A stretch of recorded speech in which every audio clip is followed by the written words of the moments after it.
Welcome everyone to our December 15th public hearing and regular meeting of Community Board 4. We're getting started now at 6:04 p.m. and we'll go ahead with our first agenda item, which is the FDNY, our liaison, Sandra Sanchez. Sandra, take it away.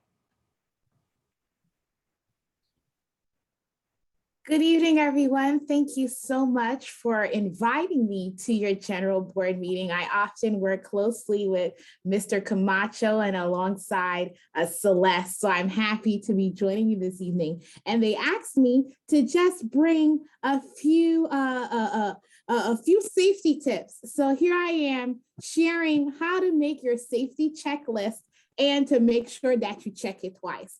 Holiday fire safety. One thing that we want to keep in mind is that unfortunately, fire season coincides with the winter season for many reasons.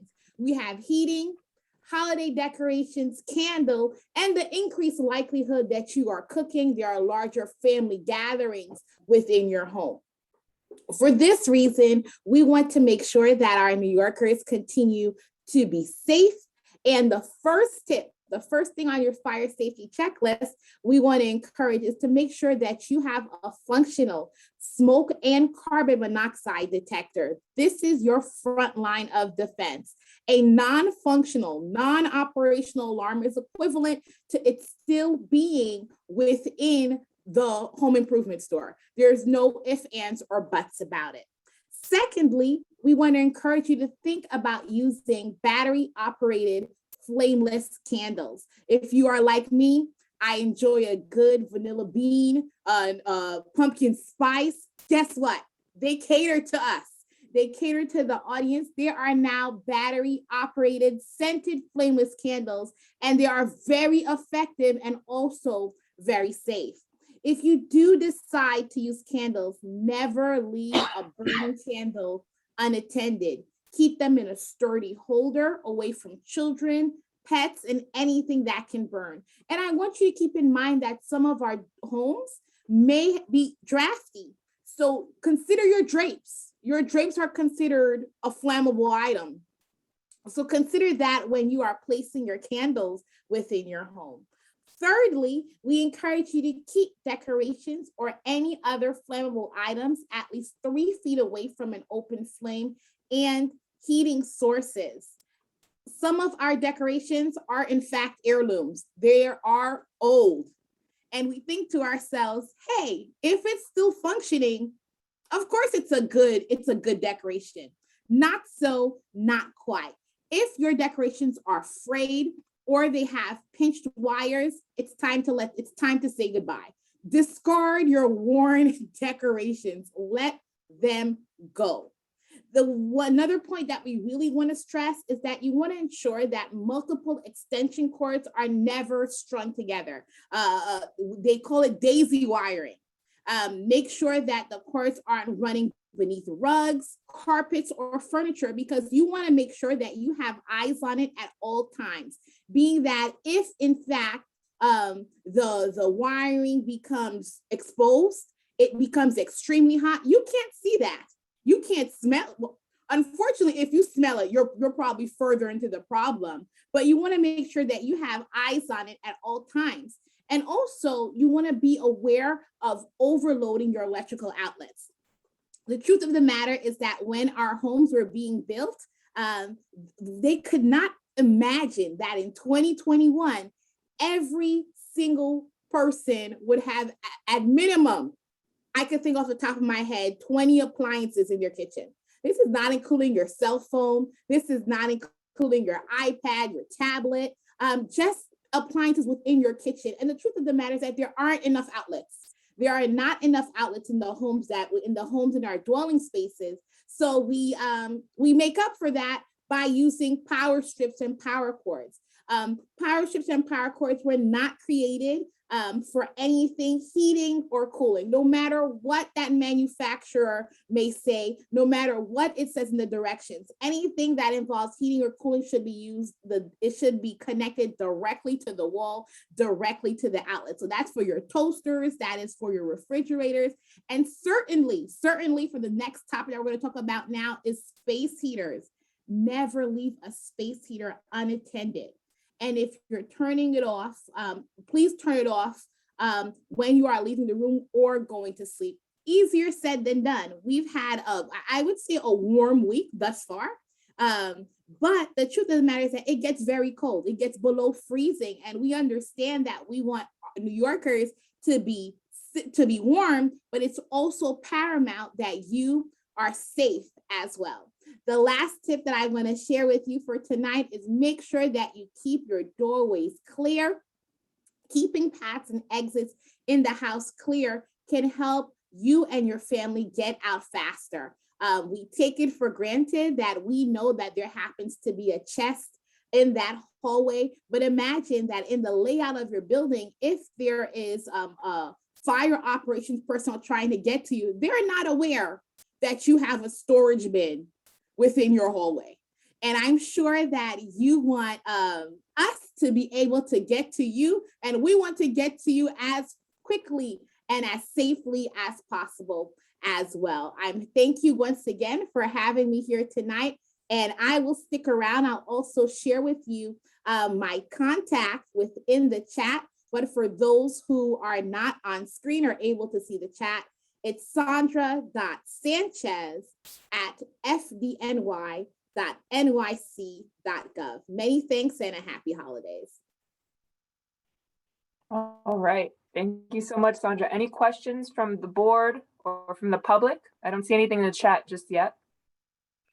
Sandra, I want to thank you because you've always been diligent and always been in our meetings with us and always giving us all the touchy safety issues that we may have, but we also want to thank you for working with us and helping us in any way, especially when it comes to Bushwick in regards to fires and fire safety. We got to get into that habit of closing our doors. A lot, especially Spanish people. I argue with my kids all the time. Every time they go in a room and they leave the door open, I said, you got to close the door, even in the bathroom. He says, why? Because you'll get used to if there's a fire and you leave, you can close the door.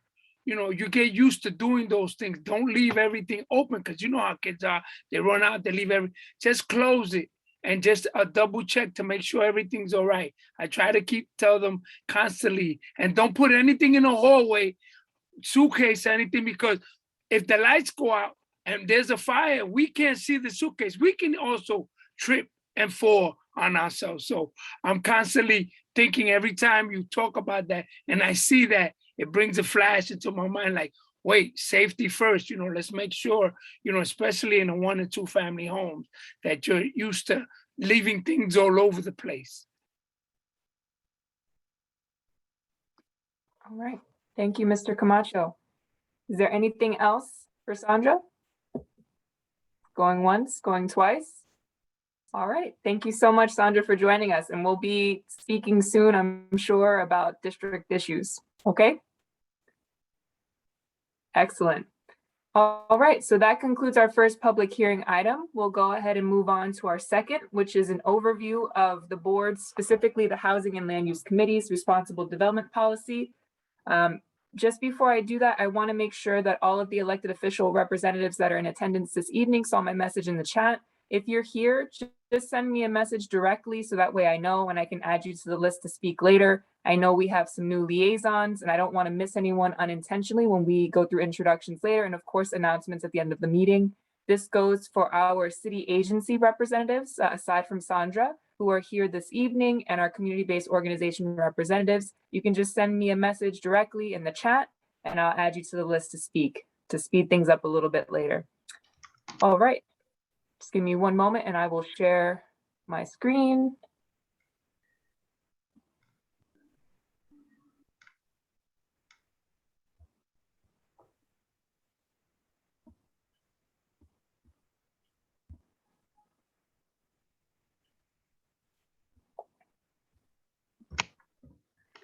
All right, and just a note to the board members, I did my best to double check the list. Kim, I'm not sure if you're able to, but if you're able to make folks panelists, if you can just switch them over and I'll check once we finish doing the overview.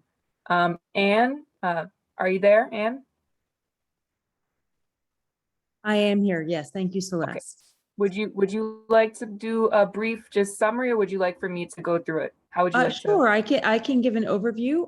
Absolutely. So the Responsible Development Standards policy for CB4 is an idea that we've talked about over the last several years. I think we've been working on it for about 3 years.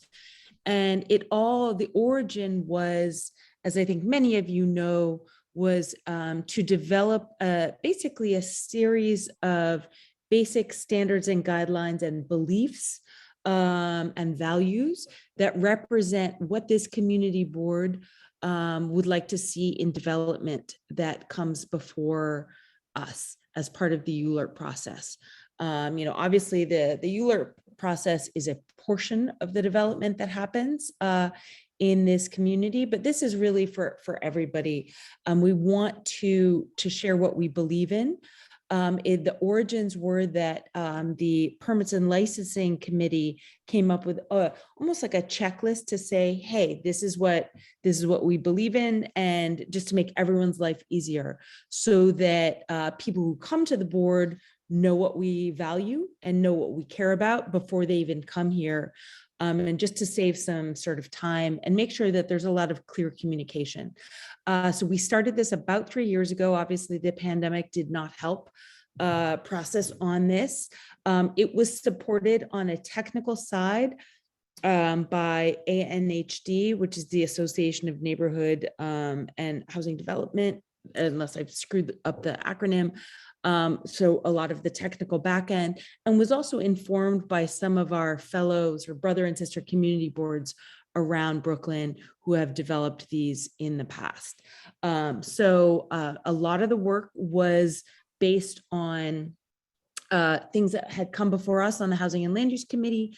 And then also we used some of the sort of 5 to 6 years of the Bushwick Community Plan process. So many of the conversations, many of which were difficult and required a lot of back and forth among members of the community to inform this process. So I think that's a top level. So we've gone back and forth it on the HLU committee multiple times, and we would now like to present it to the wider community board for a presentation and a vote. Celeste, is that a decent intro, or would you like to go through it in more detail?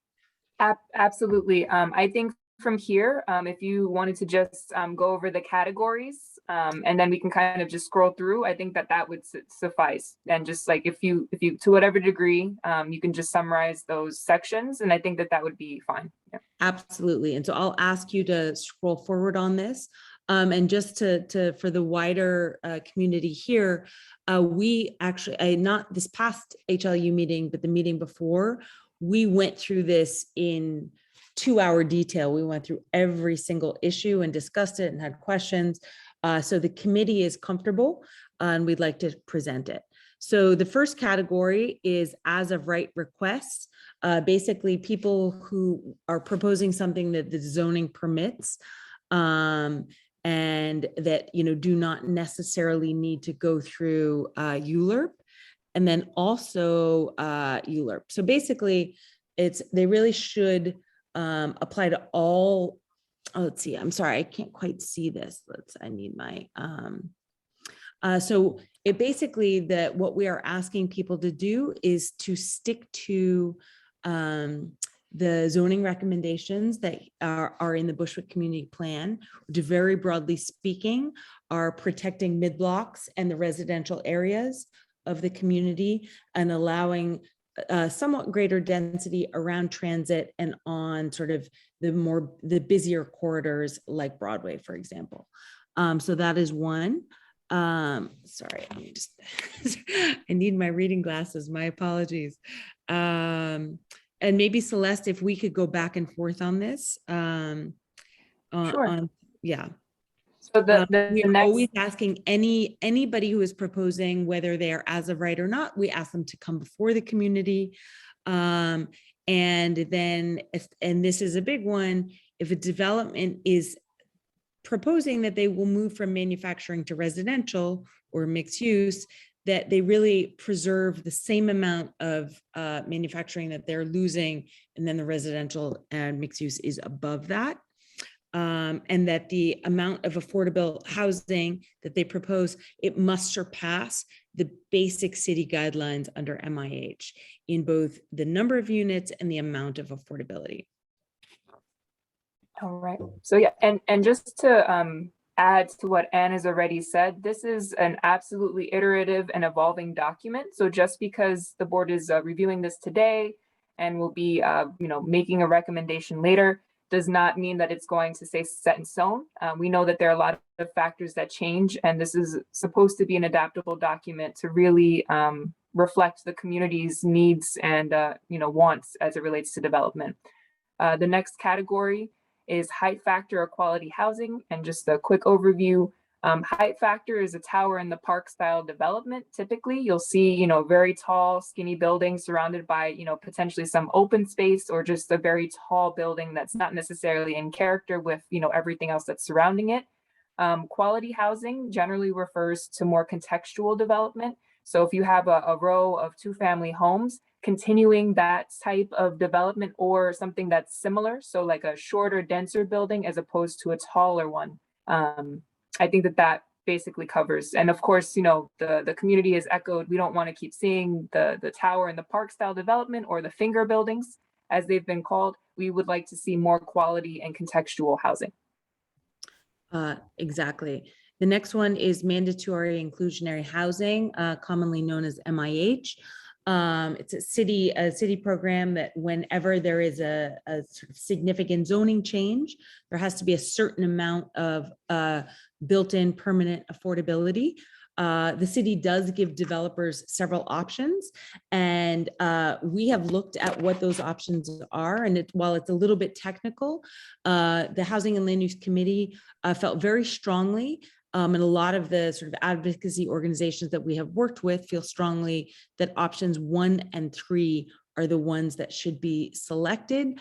I don't have that in front of me right now, but it is, those allow for the deepest amount of affordability. So the lowest actual rents on the units that would be there, and reducing the sort of the higher rent options on that. The next one is actually quite related to that, which is area median income, or AMI bands. So anyone who has either applied for the affordable housing lottery or has, spent some time learning about it, it's the rents in city subsidized housing developments in this, or city finance, are determined by what the area median income is determined by all 5 boroughs plus Westchester. As I think a lot of folks know, AMI for the city, the official AMI for the city, is pretty much exactly double what we understand the area median income to be for Bushwick. So for example, I've got a chart right here. The area median income for one person in the city is $83,000, which we know is a heck of a lot more than is the AMI for Bushwick. So we could go into the details, like we can share all of this information.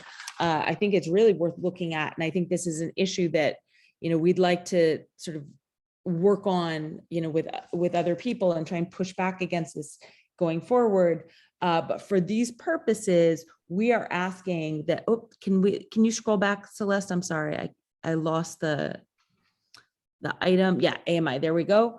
So new development needs to serve the needs of existing Bushwick residents by providing affordable housing that matches the community at our AMI levels.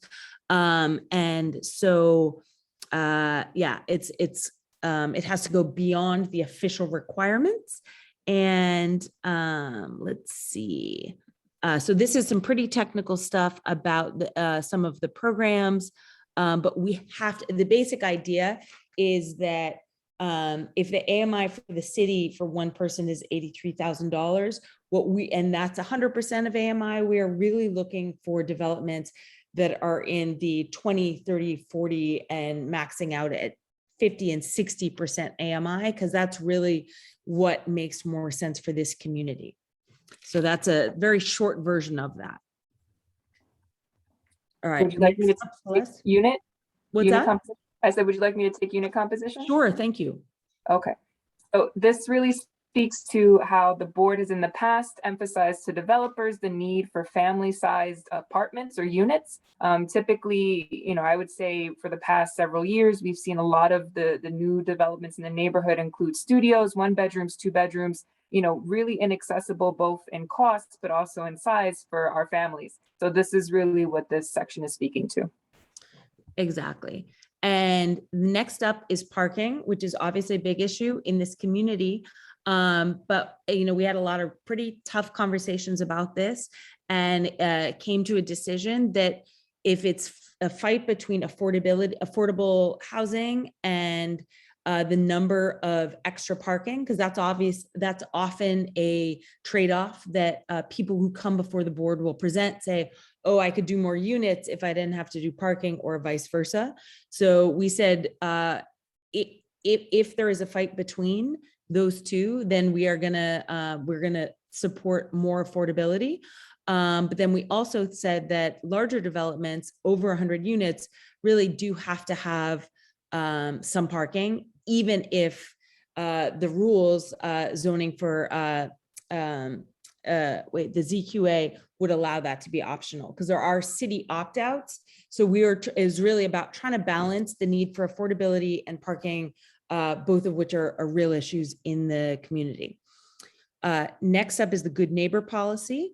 And this is really asking anybody who is doing a project, small or large, in this community to work with their neighbors, to be good communicators, to make sure that any construction that they are doing on their site is both is not going to harm the foundations or the air quality of life of their neighbors. I mean, this has been an issue that we have seen many times over the years, and we're really asking people to commit to that by creating signed contracts and to committing to working with the community board.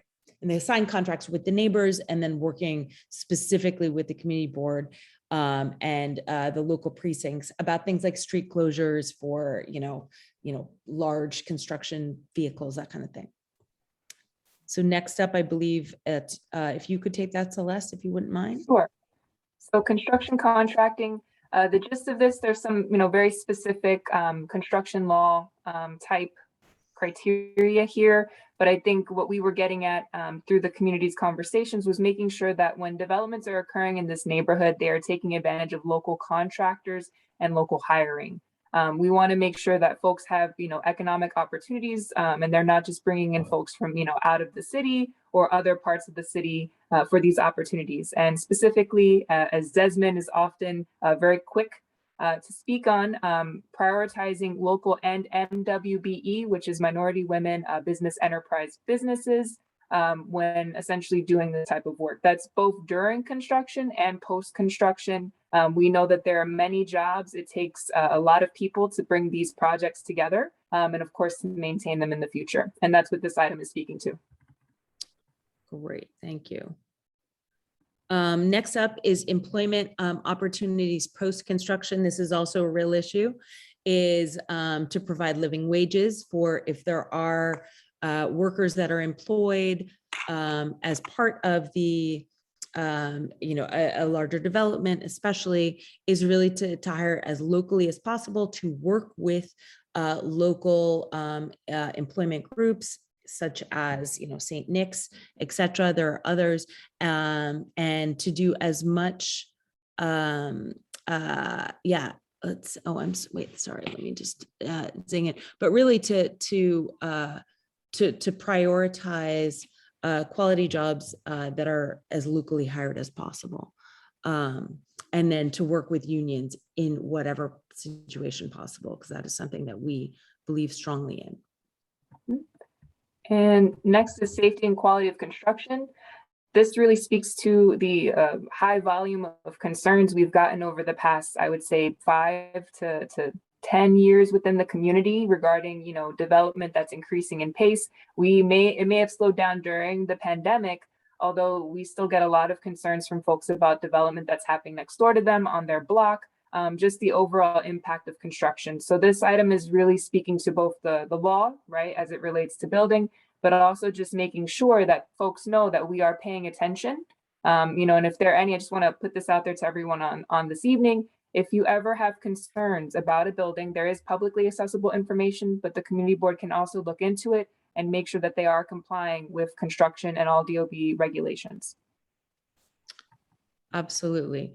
Next up is sustainability and resiliency. I think a lot of folks here would agree that the environmental conditions of the world are not good. And I think even everybody at every level, we've got to try and work on this and to make sure that any building that is being built in our community is healthy, both for the inhabitants of that building and the residents of the wider community, and to prioritize energy efficiency and sustainability measures wherever possible. There are also the HPD Housing Preservation and Development. They have active design guidelines, which are also very much about creating buildings and communities that advance individual physical health and community physical health as well. So these are things that there are very clear guidelines. They're out there for any architect developer to look at, and we very strongly encourage anyone who comes before the CB to look at those closely and incorporate them into their building. There is, I believe it just passed yesterday at the city council, new big buildings in the city are not going to have gas. It's just going to be electric as a move towards sustainability. And so that's, everybody's just trying to push in that direction towards sustainability. So I think this is something that we want to do at the Bushwick level as well. And next we have community engagement. So I think this expands on the good neighbor policy, but it also speaks to the entire process. We know that there are a lot of conversations developers and their teams have prior to even engaging with the community board.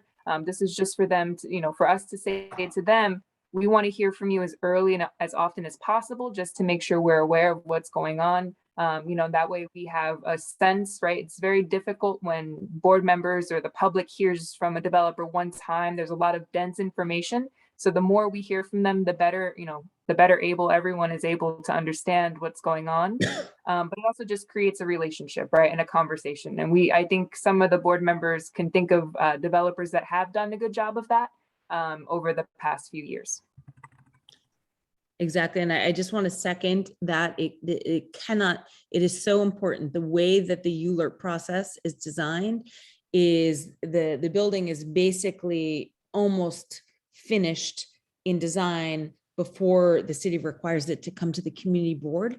And so then, all we can say is yes or no. And I think it's really important we really encourage people to come before that process starts and to develop a good working relationship, because ultimately we're all going to live here together, and I think it's incredibly important to build those relationships. Anne, just one other quick note on that subject. I just saw this, but one other important point underneath this is partnering with a local community-based organization to continue those conversations, but also this I think would speak more to post-development. When they start to market the affordable units, making sure that there's someone that's able to provide the orientations and the preparation so folks are able to secure and put in an application. There's a lot of paperwork that they require for the housing lottery. And if your paperwork is not in order, then you may not be able to apply. So having a local nonprofit that already works with a lot of folks that are local would make it easier theoretically for that process to move forward. Exactly. Next is community benefits and investment. So we're really asking for it to designate a space for community asset that really does meet a demonstrated need in the community, and that is affordable for community organizations who would like to access it, and is also culturally relevant. And so, or a local CBO. Often as part of these agreements, you'll often see a ground floor space that says, it'll almost have an advertisement saying, looking for, community space. What does that mean? It can mean anything from a doctor's office. It can mean something to space for a not-for-profit, or a, a senior center or aftercare program. There are a lot of different ways, but I think that what we would really encourage people to do who come before the board is start to think about that beforehand, and not just, often you see them, you walk by them and they've been empty for 2-3 years while the building is getting leased out. And we'd say, no, actually build that in, and start to have these conversations and make sure that you're actually meeting a need within the community. All right. And boards, a Board of Standard and Appeals, BSA variances. This just speaks to the fact that the community board receives different types of applications for development. Board of Standards and Appeals variance is one of those. Typically, it's when a developer is seeking to not rezone, although may potentially seek to change the zoning of a site based on the fact that there is some type of hardship. I believe there are other types, but this is more common amongst the ones that the board has received within the past several years. And this item is really speaking to how all of these standards should also apply to those applications as well. Exactly. Next up is landmarks, landmarks preservation commission designations. So as part of the Bushwick Community Plan process, a group, many people who live in historic houses or in historic areas of Bushwick, they really drove that process and put a lot of time and energy into thinking about what landmarking can look like in Bushwick. So much of this has been driven by the loss of so many buildings on Bushwick Avenue. I think anyone who's lived here for a while has seen sequentially, big house after big house, because of the zoning, the underlying R6 zoning and those large lot sizes. Those buildings have been targeted for redevelopment from, a single freestanding house into, multifamily housing. So what this is really, this was asking LPC to look closely at the sort of cultural assets of Bushwick as well. And to in specifically designated areas that working group, and again, that was made up by a lot of people who live in these houses or in these areas, to actually designate and focus on the protection of some of those houses. Because there's a couple, last year we lost one at, I believe it was it 1001, Mr. Camacho? I always forget the address. 1001. There's another one a block or two away that is in pre-foreclosure, and it's that big white wooden house on Bushwick Avenue. I think a lot of people are worried about on the corner. So I think that's something that we to say, obviously our people are the most important thing, but the physical character of the neighborhood is something that we value as well, and we're not going to see that go for nothing. All right, so next up is waste management. If Celeste, if you wouldn't mind. Sure. So this was a new addition after the last committee meeting, and I think I'm sure everyone knows what this speaks to. There are a lot of sanitation issues in Bushwick. There are a lot of conversations that have been happening about them, both through the board and through other folks that are in the neighborhood working to address those issues. This is really just to put, I think, developers and property, property owners on notice that this is also a priority for the board and for this community, to make sure that not only are they, building something new, they're being good neighbors, but they're also taking a lead and making sure that all of the waste that their buildings or their developments may create will be properly handled and maintained. So that way we can ensure everyone has a good quality of life. I think some of the concerns, to expand on that, the bigger the building, the more garbage. And that, I think, is a lot of the concern that we're having. But you could have a very small building and still have a lot of garbage. So we just want to make sure that everyone knows that this is a priority for the community. And I believe that is it. I did see some hands go up, so just give me a moment to stop sharing, and we will take questions from the board and then everyone else that's on this evening. Absolutely. Any questions, board members? Go ahead. Oh, I thought I heard someone. Is there anyone I'd like to, because I see there were a couple questions about parking, and we 100% are going to get to that. But I'd also, if there's anyone else who is here from the Housing and Land Use Committee, who has also participated in some of these conversations, who would like to weigh in at all, we welcome you to do that as well, and board members. And just a quick note, I will be adding folks that have joined since we were presenting. Just give me one moment, board members. I know there's some folks on the phone as well. I still have to cross-reference your phone numbers. That takes a minute.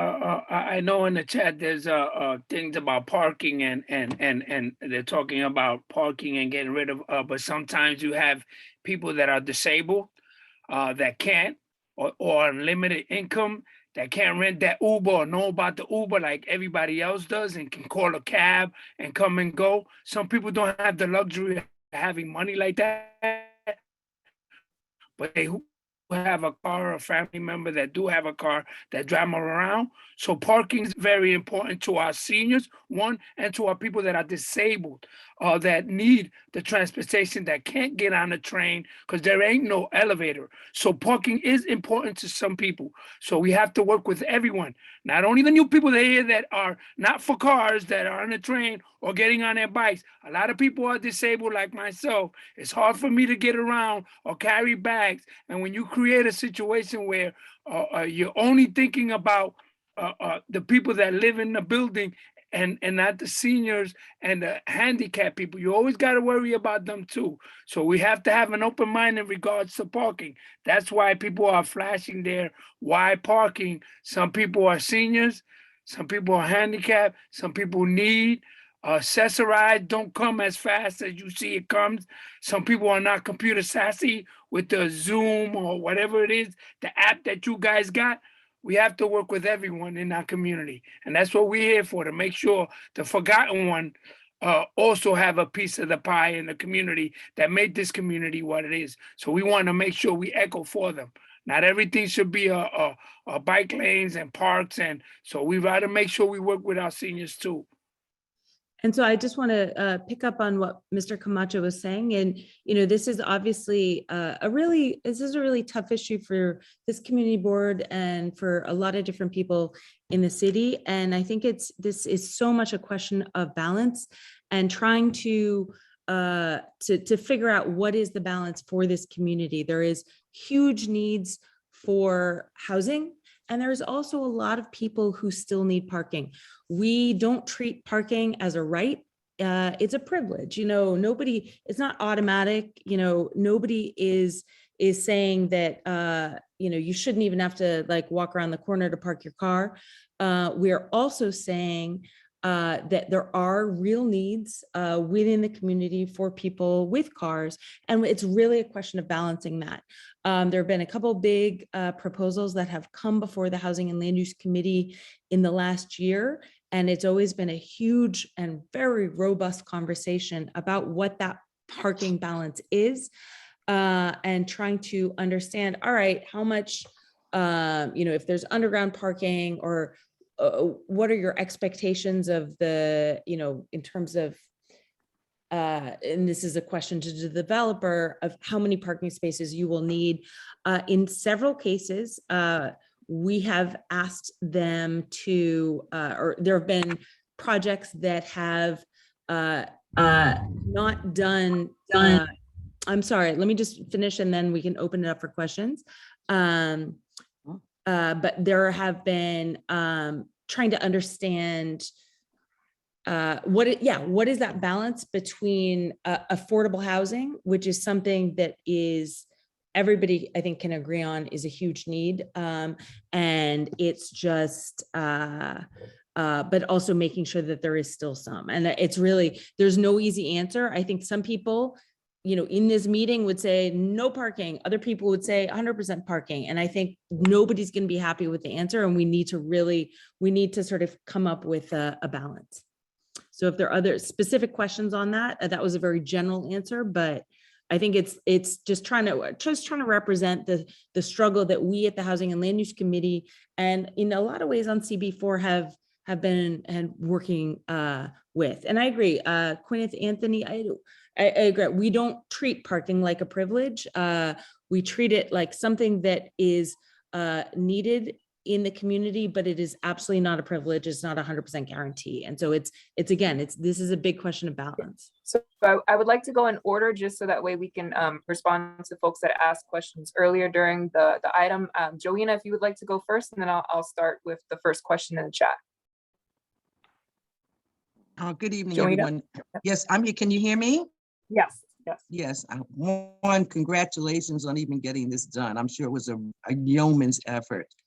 One of the things that I get concerned about is I know that your committee probably addressed the big developers primarily. One of the things I get concerned about is when you see these construction sites and they're all boarded up, is there any way that we can know that these people have the proper permits to get the work done? And I think there are a lot of people skating, obtaining permits. We see, and that it's dangerous. And I don't know that this comes under your auspices, but is there a way to say, okay, whenever you obtain it, we want to see your permits? I don't know how we would track them, but there's a lot of people I know that are skating on getting permits. I've seen it. And I think, Ms. Bennett, thank you. I think that is especially the 3-story buildings, the 4-story buildings that are either gut renovations. It's a Department of Buildings question. I don't think, unfortunately, the community board has the capacity right now to, knock on every single door and call those people. I wish we did. But we should also, what we probably do have the capacity to do is bug DOB and bang on their door and say, we need a little more enforcement and clarity on that. And that, I think, is maybe we can work with some of our electeds on that. But I think you're absolutely right that is much more likely to happen at the smaller scale. I think what we've all seen is the smaller scale renovations, gut renovations, redos are the ones where the skating is most likely happening. Yeah. They're putting another story on top of an existing house. How do we know that those people have permits?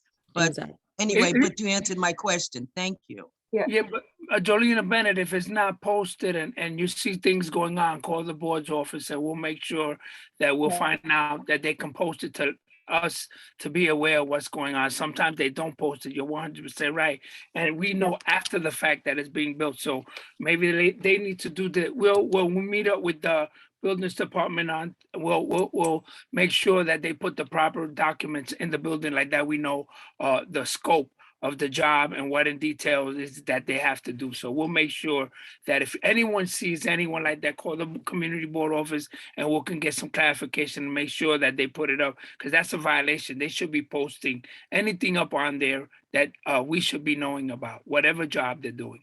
And one thing, actually, I want to add to that. Celeste and I have talked in the past about getting some of our more technologically minded community members to help us with this, to almost pull permits, to create almost an automatic database of anybody who is pulling a permit within the CB4 district, that we can then, so that we don't have to chase it down, we can look at that.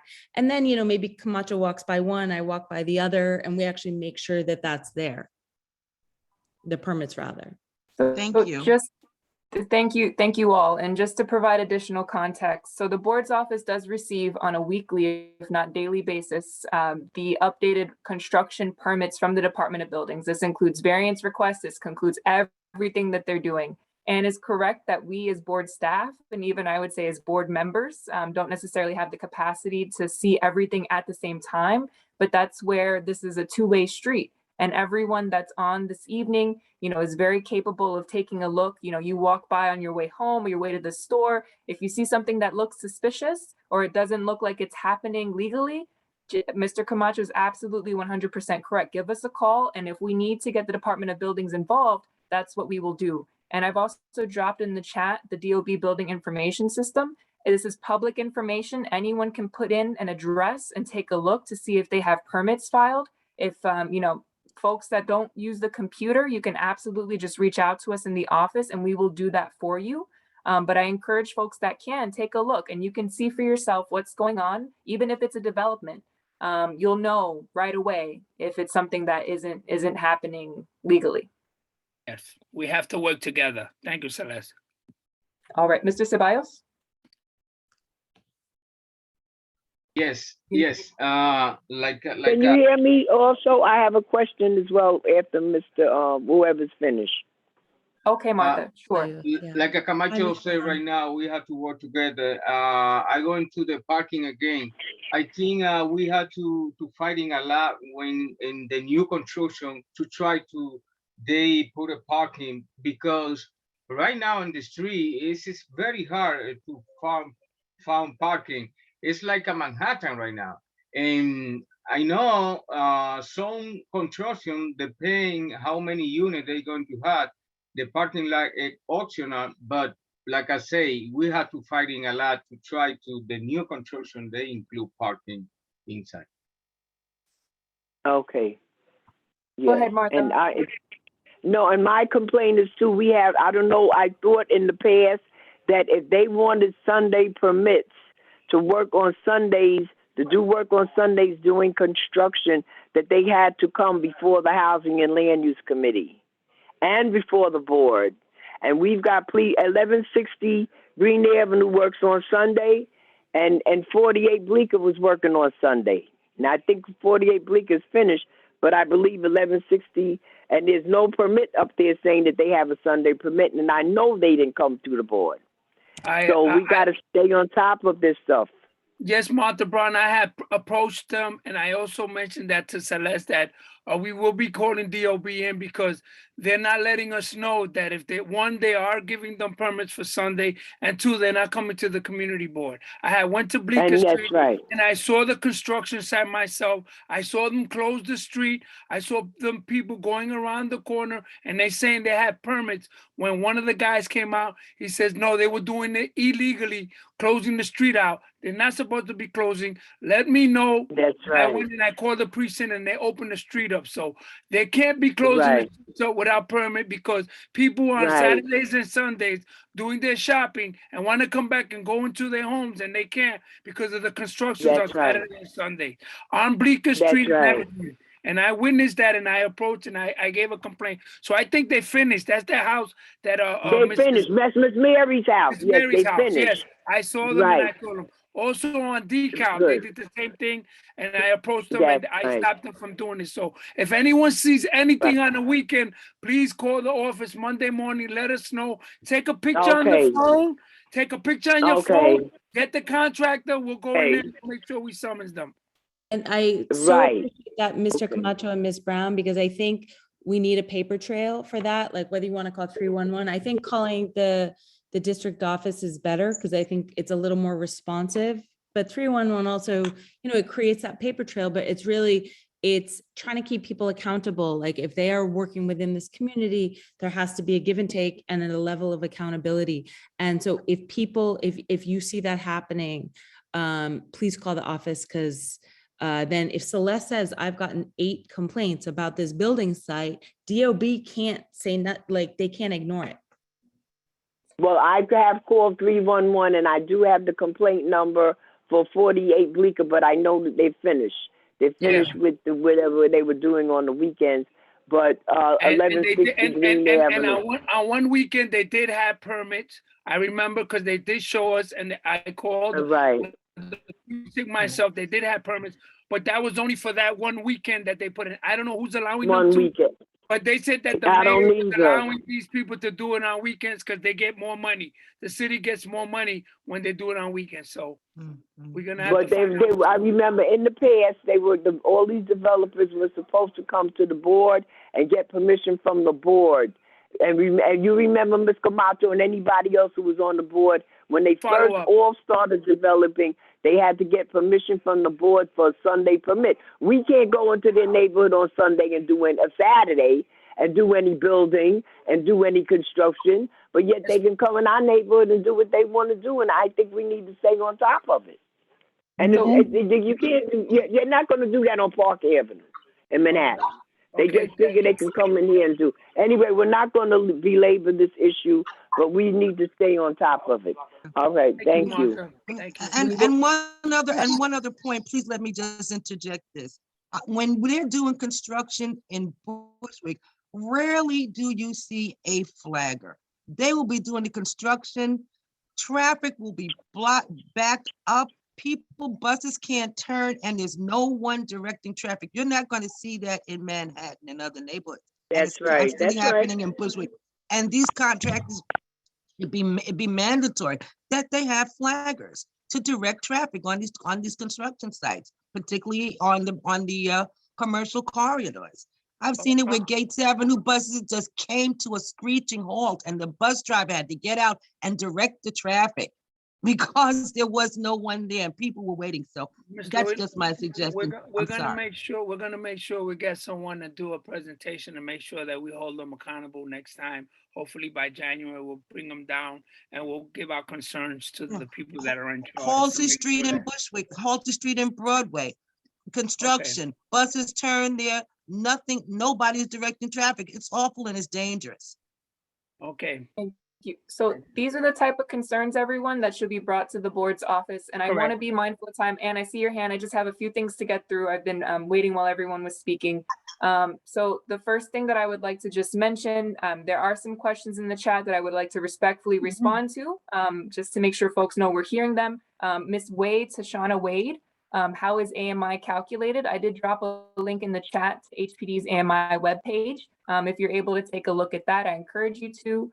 If you have any other questions, feel free to drop them in the chat, or you can follow up with us in the board's office. I believe Anne covered already, summarized some of the questions about parking. If you feel as though your question about parking wasn't responded to, please let us know. Again, this is not specific to parking. This is not a responsible parking policy. This is just for development in the neighborhood. If we want to have a larger conversation about parking, I would encourage the board members to consider taking that to the Transportation Committee, which we will be probably discussing some of the ways or the ideas on how to alleviate the burden that's on the neighborhood right now. But I want to keep us focused. As it relates to construction that's happening, I think the examples we're hearing this evening makes it more important for folks to always let us know. The best way to file a complaint with the board's office, whenever you call 311, we always encourage you to call 311 first, because the first thing anyone from any agency will say to me is, what's the 311 number? So we always need the 311 number. If you're having trouble with it, let us know. We will do it on your behalf if for whatever reason you're not getting through, but please try, because you see what's happening before we do. And you know all the details that we wouldn't necessarily know. But once you call 311, take the confirmation number. You can give that to anyone in the board's office, and we will follow up with that agency to find out what's going on. The Department of Buildings has a great response time. They generally will send someone out as soon as we alert them to an issue. They have a scale depending on the severity of those issues. They will send someone out right away. Anything being done without a permit requires, I believe, a 24-hour response time compared to some of the other complaints that people may put in that will take much longer. But it's essential that we have those 311 numbers, and that at base, the bare minimum, you just let us know what's going on. Because if we don't hear about what's happening, if we don't hear about there not being flaggers, or we don't hear about the variances on Sunday, then we're not going to be able to follow up. But we absolutely will. And if folks have anything else they'd like to drop in the chat regarding those things, please do. We do take a look at that information. Okay. Tanisha, I see your hand is raised.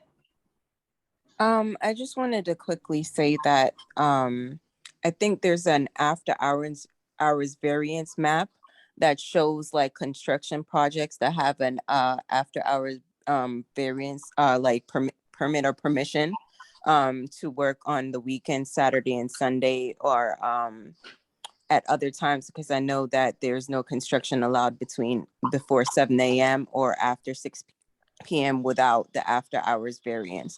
But there's a map that shows the locations in different communities that have the permits. If anyone needs to know that or want to look at that to check any buildings at any time that have the permit. Perfect. Thank you. And I see a question from Carlotta in the chat regarding 1333 Broadway. The short answer, Carlotta, is no. But given that this is a private development, they're technically not, or legally not required to do so.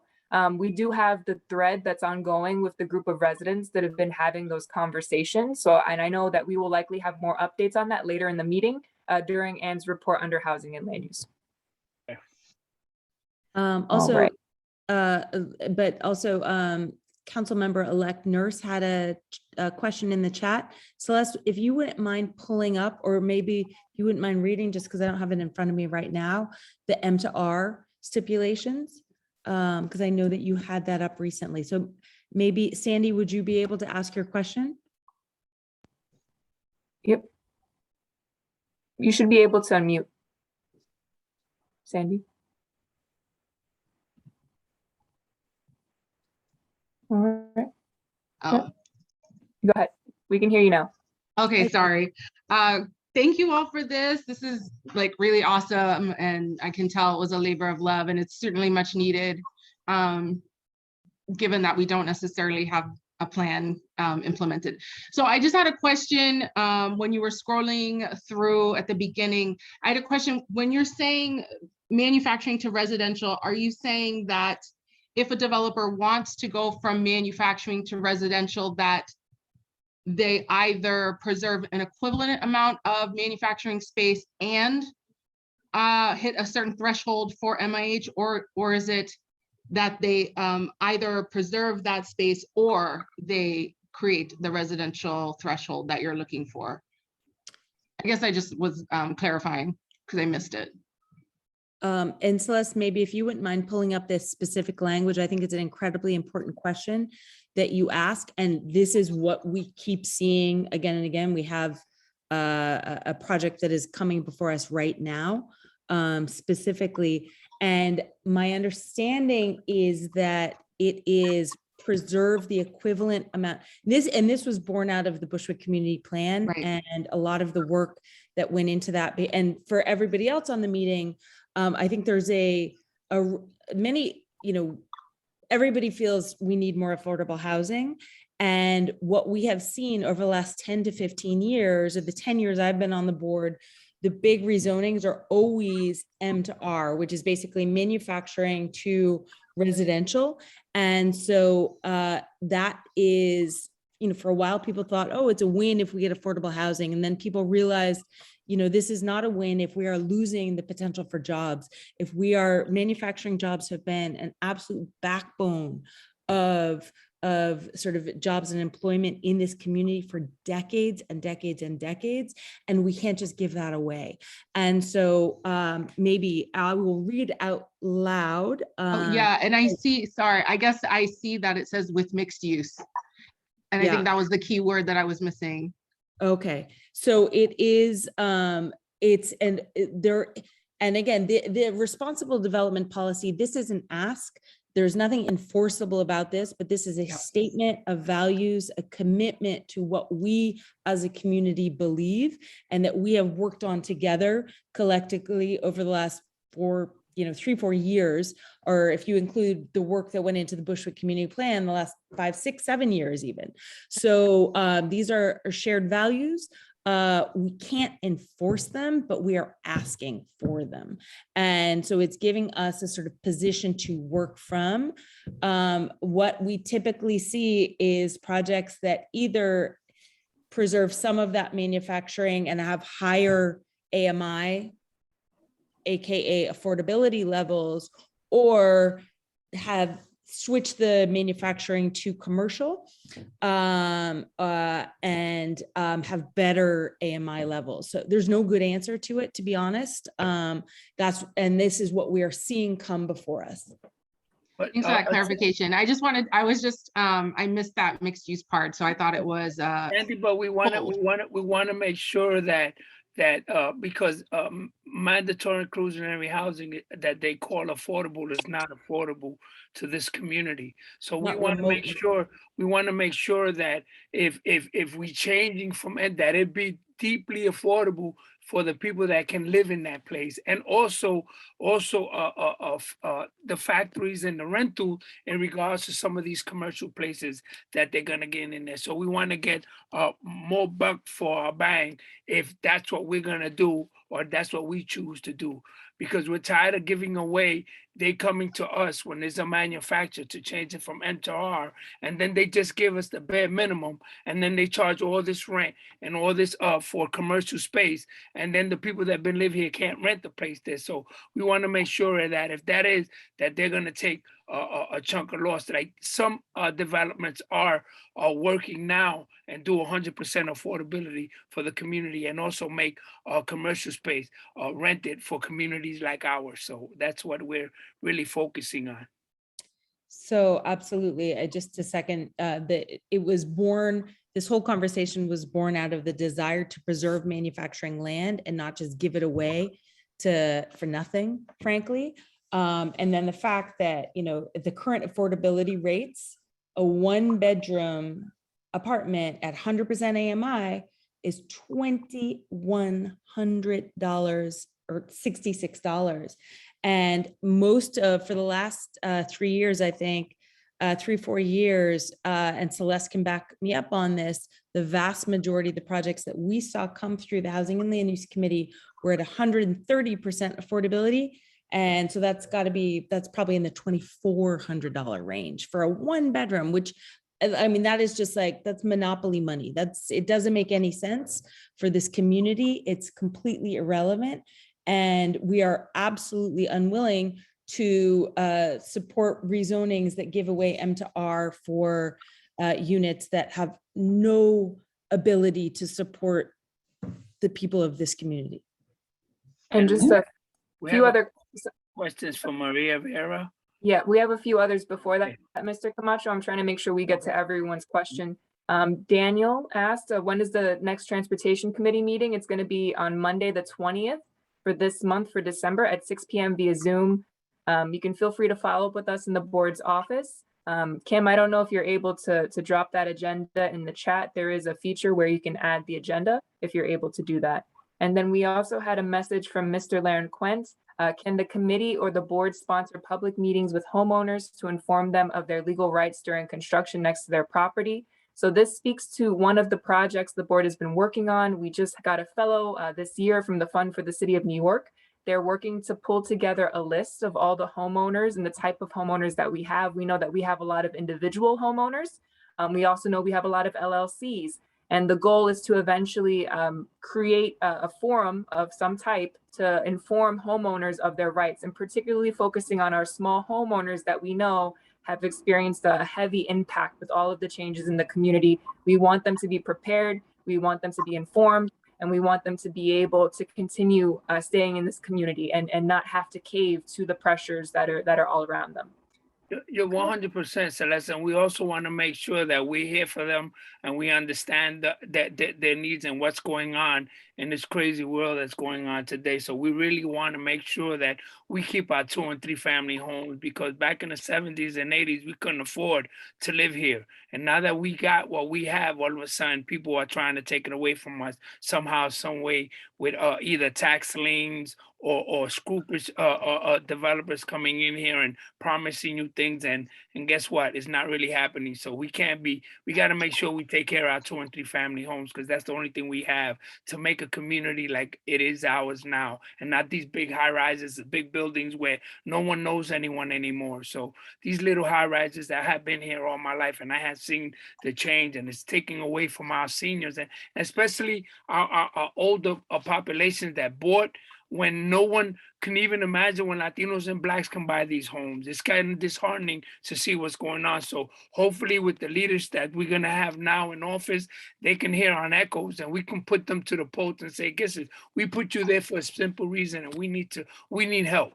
And we've got to make sure that we give them the help, and especially us or anyone that can afford to live here. All right. And we do have a few members of the public that have their hand raised. If the board will allow, I want to give them an opportunity to talk if they would still like to do so. Okay, I see. Thank you. Mr. Anthony, Quineth Anthony. Oh, you should hold on. It might allow you to talk in a moment if you still have a question. Oh, I'm sorry. Hi. Miss Anthony, yep. Hi, I'm here. Yes, did you still have a question, or did we cover the answer already? Well, I did have a question about parking specifically, and I guess I needed more details about that and to go into depth. So you guys mentioned that there's a transportation committee meeting coming up. Yes, on December 20th. That would be the best place to continue the conversation specifically about parking. Okay, well then I think that's a better opportunity for me to go into depth with parking there. Perfect. Excellent. Thank you for joining us. And next we have Julie Miller. You should be able to speak if you still have a question. Yes. So, hello? Yes, we can hear you. We can hear you. Okay, cool.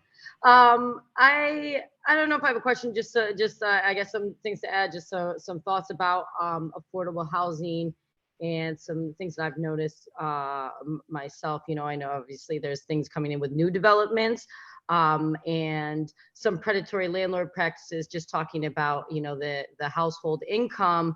I help a lot of my friends look for apartments. I'm pretty good at this stuff, and I know like what to ask, what to look for.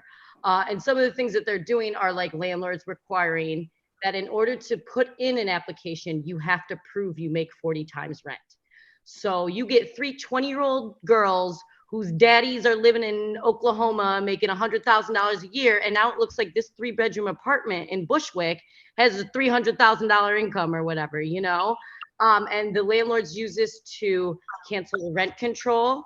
They use it to get around rent stabilization. As long as you put in enough paperwork and can prove that the income level of the neighborhood has risen, now you can get out of your commitments to having affordable housing, and it makes the market go crazy. On top of that, really being a major issue, and to be honest, I think it's a major way they cleared out and did a lot of what they've been doing over the last 10 years, but also renting rooms separately, which is an illegal practice, but they make all these people who are just like real world Bushwick, they get all these people who are strangers, throw them in an apartment together. They don't know each other, but they all sign the lease together. So on paper, it's legal, but in reality, they're renting out separate rooms. And that creates a lot of problems for people when they have issues with roommates they never met before and screw them out of rent or dip out early or whatever. And the landlords come after whoever's left and say, well, you all signed this lease together. So that's like a package predatory practice.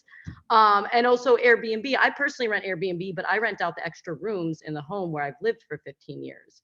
I know a lot of landlords, there's apartment warehousing going on since the pandemic. They're trying to keep the market rates up rather than lowering the rent a few $100s. They just hold them, and they'll hold them empty for 2 years and claim tax benefits or what, you know, losses, so that they can keep the market rate up.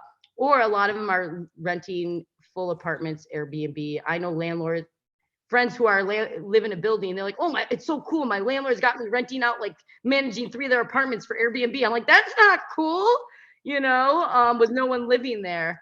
So those are the things, you know, just directly with the predatory landlords. And even talking about the new high-rise stuff, you know, they're required to have so many affordable units. A lot of the times they stay empty forever because, like you said, it's a lot of paperwork. It's a lot of time to get in. I've seen, you know, affordable housing stay empty for a year, and there's a list of thousands of people trying to get in. And a lot of these new places, they use back doors. The people who are paying lower income, they're not getting the same amenities. They're not getting treated the same. And yeah, secondary to all that, I know a lot of the other neighborhoods have tenants unions. I haven't heard of a Bushwick tenant union. I don't know if you guys know about that, but sorry, that's a lot of things I'm just saying, but just want to put it. We appreciate that. Thank you so much. And I think a lot of these issues are things that have already come up at the Housing and Land Use Committee.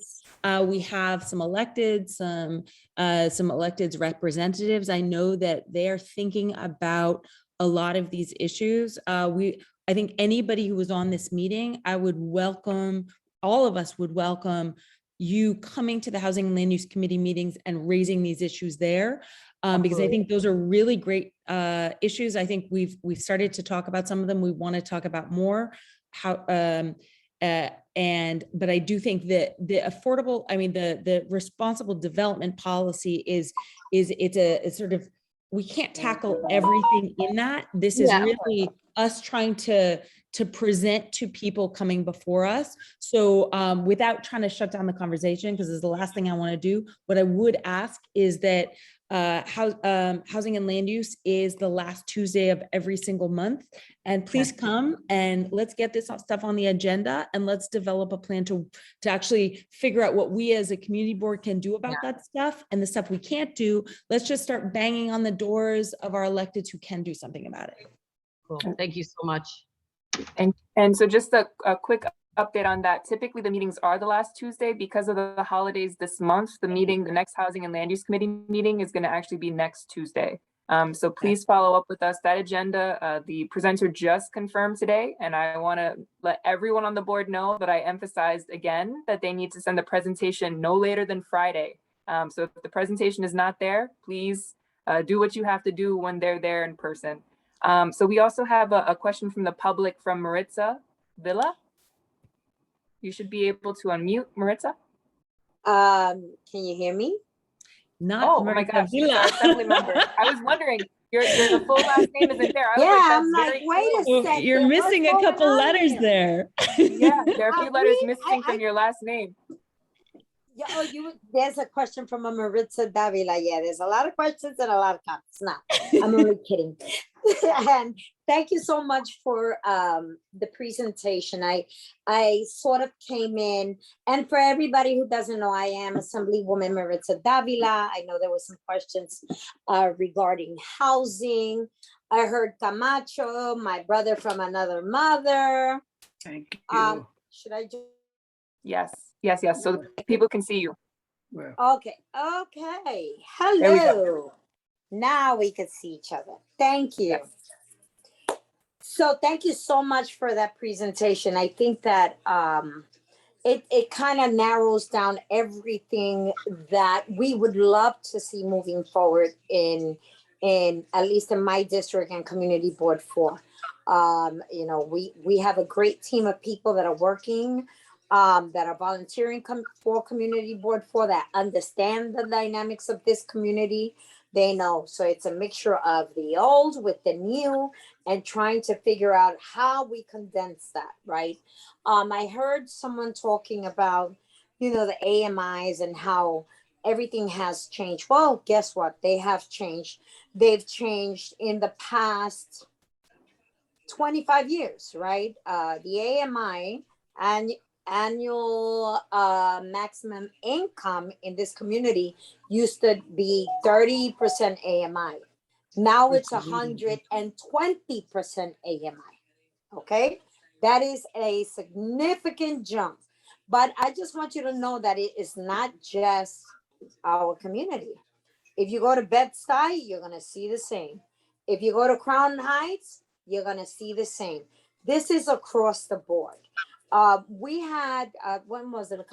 Maybe a month or a month and a half ago, we did a ribbon cutting ceremony for the Rheingold site that Los Sures and CUP and the organizations were really fighting for senior housing that we need. But you know how long it took to get that? It took a long time. Yes, it took 9 years, right? Long time. And so now, Bushwick, I've been a community organizer my whole life. Bushwick has a minimal amount of space and land. This is why you're seeing all of these landlords and people coming in, knocking down the small homes, trying to bring these high rises up because this is the way they think they're going to make their money. But what happens is, again, we continuously lose our community when this happens. As you could see, I still live in Bushwick. I've lived in Bushwick 58 years of my life. I didn't want to say my age, but that's what it is. And just like Camacho, we saw the differences, how it changed, how we were instrumental in making the evolution, right? No one wants to live in a district that's burnt the hell down and your kids have to go through crack bottles. We went through all of that. Okay, fast forward. We have a vibrant community that it reflects all types of ideologies, reflects everyone. But what we are forgetting is to tell the history, right? So if you do not tell the history as you are doing in Community Board 4 and fighting the fight that you're doing, we're going to be the forgotten Bushwick, right? It's going to be olden, and nothing changes forever. But for God's sake, my kids are being raised here. Hopefully your kids will be raised here, your grandkids will be raised here, and so on. We can't let them forget where they come from. But I just have to say that you guys are doing a phenomenal job. I thank you for that presentation. It was on the money. The only thing that I want to talk about a little bit is about how we are allowing all of these liquor licenses to flow. We need to be extremely careful, and this is a conversation that I will be having with the governor. We have to start controlling how these liquor licenses are being sort of given out, because of the fact that I think that we don't have enough oversight, not even oversight to one, look at these establishments. Okay. I live on Wyckoff Avenue. I can tell you that on the weekends, when I walk right outside of my door and I walk up a block, it's like walking back into 42nd Street in 1980. Okay. I mean, alcohol everywhere. Today, I specifically, and I don't know where the community board stands on this, and maybe Celeste, you can help me try to clarify some of this. I got a call because the Committee on Alcohol and Drugs wanted to make an amendment to allow establishments to get temporary liquor licenses until their permanent kicks in. Absolutely not. No. Why do I say no? My community can vary very different from somebody else's community. They may not have enough bars. My community has 1 million bars already. Okay. And if we allow the temporary to come in, you know how it is. You know, when you interview someone for a job and they do great until they get in, and then boom, we have a problem. We're having problems in our community. And the wrong people are the ones that are being targeted. I don't know why, but the wrong businesses are being targeted, and they're ending to pay a lot of money. But the ones that need to be investigated, you know, you have to put in. I thank God that with Celeste, and we've talked about several establishments that things are happening in that I'm aware of. But imagine what we are not aware of. I'm just saying that I don't know, through the state, I'm going to do everything I can to try to slow down the process. But then again, the community has to be able to stand up and say, even if it's a 500-foot rule, you can have up to 3 bars in one block. And there's residents there as well. Yeah, and we, you know, it's just a little bit, it's getting out of control. And when you see that, you'll also see the hypodermic needles on the floor. You'll also see everybody shooting up. You'll also see everything else bad coming into the neighborhood. Okay, so we have a beautiful neighborhood, but we need to keep it. We need to keep it. And it's on not only the police department, it has to be all of us ensuring that, you know, these things, you know, do not get out of control. But I really honestly am seeing a huge hit on Wyckoff Avenue and everywhere, right? It must be fun, of course, but it really brings a community to a place where people don't want to be there. Assemblywoman, Yes. I would, and I want to work with you and making sure that our community and our people, because I remember when I was a young kid and I used to drink my old English. You remember back in the days with the can, you used to drink, and the cops came and they gave you a ticket for open container, and it was $50. And then that's why people don't understand why I'm so in regards to what's going on. They're making this stuff legal when the people that were doing it before sacrificed their lives and was arrested and had bench warrants because I didn't pay the $50 summons, and then you do something else, you get caught. Now people walking around with the beer like they're in a club in the street. So we're the elected officials are whoever, I'm not saying who, are allowing the status quo, just like the open street thing, and that's what they're gonna do, and that's what we're gonna have here. We're gonna go right back to the 60s and 70s. And I've been seeing it, Camacho, and people actually, been complaining, and we have to work together. You're right. No. Wait. I want to answer your question. I want your comments. Actually, yes, I did pass a piece of legislation last year. Okay, that minimizes young folks that cannot pay those fines, because again, you can't have one thing without the other. You cannot say, you know, we don't want our young kids in jail or to have bad records, but if at this moment with a pandemic that people do not have jobs, they get a ticket, they cannot pay, listen to me, and they end up in jail, that's a bail or another situation that a person can get into. I'm talking about the young folks, but you're right. But I'm saying, You're right. It doesn't. I voted against. I voted against open containers in the city, in the entire state. I voted against the delivery of, no, not the delivery, but the open containers, because once people wanted to get the deliveries at home, that was fine for the pandemic, but now, no, we don't need open containers in the community. We don't need that. So you do have elected officials that fight, but remember, there's 106 of us, not one. There's 106 of us. So what pertains to upstate may not pertain to New York City. So that's where we cannot, it's hard to find the balance. I just want you to understand how that works in Albany, right? Upstate, they need the resources, they need the money. Nobody's hanging out in the street. The delivery comes to their home. Nobody has a problem with it. People are receiving wine and liquor in the house. Like, nobody has a problem with that.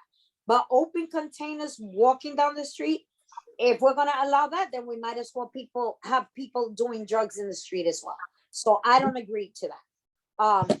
But these are things that we are working on, Camacho, and you and I can work together, Celeste, to be able to talk about maybe coming up with other legislations that would be able to protect communities like ours, that if we do not keep that equilibrium, we just may be tipped over to a place where we will not be able to come back. Okay? Thank you. I have a question. So we have that same problem. We voted no for the bar on the corner to get the liquor license. The board said no, and they had it anyway. So what, the board had said no, and they sent in the papers. They refused it, but they still was able to get a license. Okay, and I will also answer that. The SLA is an independent. Yes, it's independent. It's independent from the state. Yes. We do not control the SLA. Let me repeat that, ladies and gentlemen. Yeah. The SLA is an independent group of people appointed by the governor's office. We do not control the SLA. The only thing we can do is make a phone call to them and say, why is this happening? Can you perform an investigation? But we, as elected officials and the community board, if you don't have the power either, and imagine the power has to be in the people. But you're right, we need to start somehow trying to come up with a plan that the SLA has another segue to be able to listen to community residents, because we don't have that. That's what we don't have. We do not control the SLA. So I do get that you can say no and shut it down and say no, and it's still gonna open up.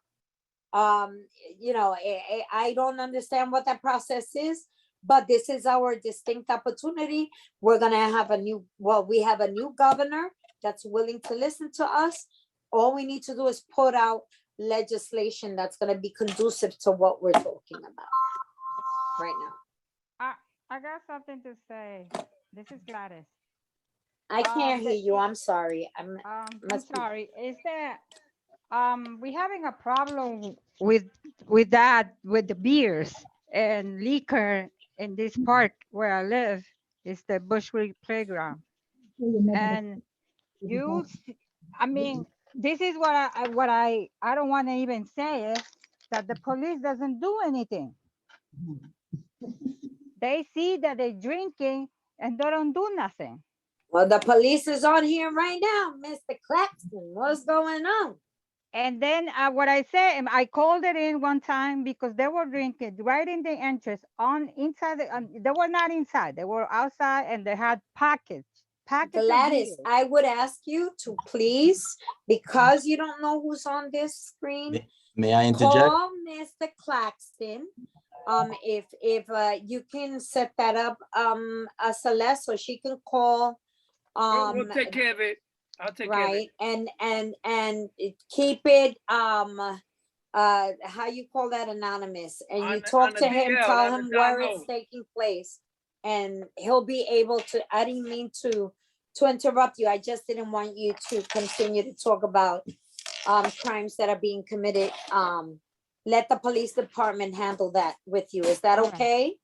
Captain Claxton is right there. He let him say what he wants to say. But I'm saying, because let her speak to him in private. Is that all right? And that way, Mr. Claxton, if That's you fine. can, That's fine. what the rules are. Right. So I mean, if you see any illegal activities, especially in Bushwick Park, and I know normally on the weekends they have a group of individuals. They go there and they play volleyball. We don't tend to see any real violent crime happening in the park. You have individuals, like I said, they're with their families, and there may be some containers, and we try to show a level of courtesy to some individuals that they don't mean no harm. When we see that there's an increase of criminal activity or violence, then we tend to take more action, right? We try to show a certain level of courtesy to individuals that they may not have a backyard to drink in. They may not even have a front stoop to drink in. We have to be realistic. Just as Mr. Camacho was stating, back in the day, we was, the NYPD, we were issuing summonses to individuals, young individuals, 20, 23, 25, like really can't even afford to pay these summonses. And they're not really doing anything to harm anybody. They have a long, hard week of work, and they're trying to relax with their families and friends, right? Is it a violation of local statute? Yes, it is, right? But I mean, if we could exercise a certain level of courtesy and discretion, so that we're not just summoning everyone, right? Just to have them end up paying a fine and going further in debt and having to deal with, having a warrant for their arrest, then we try to exercise our level of enforcement with a greater level of discretion.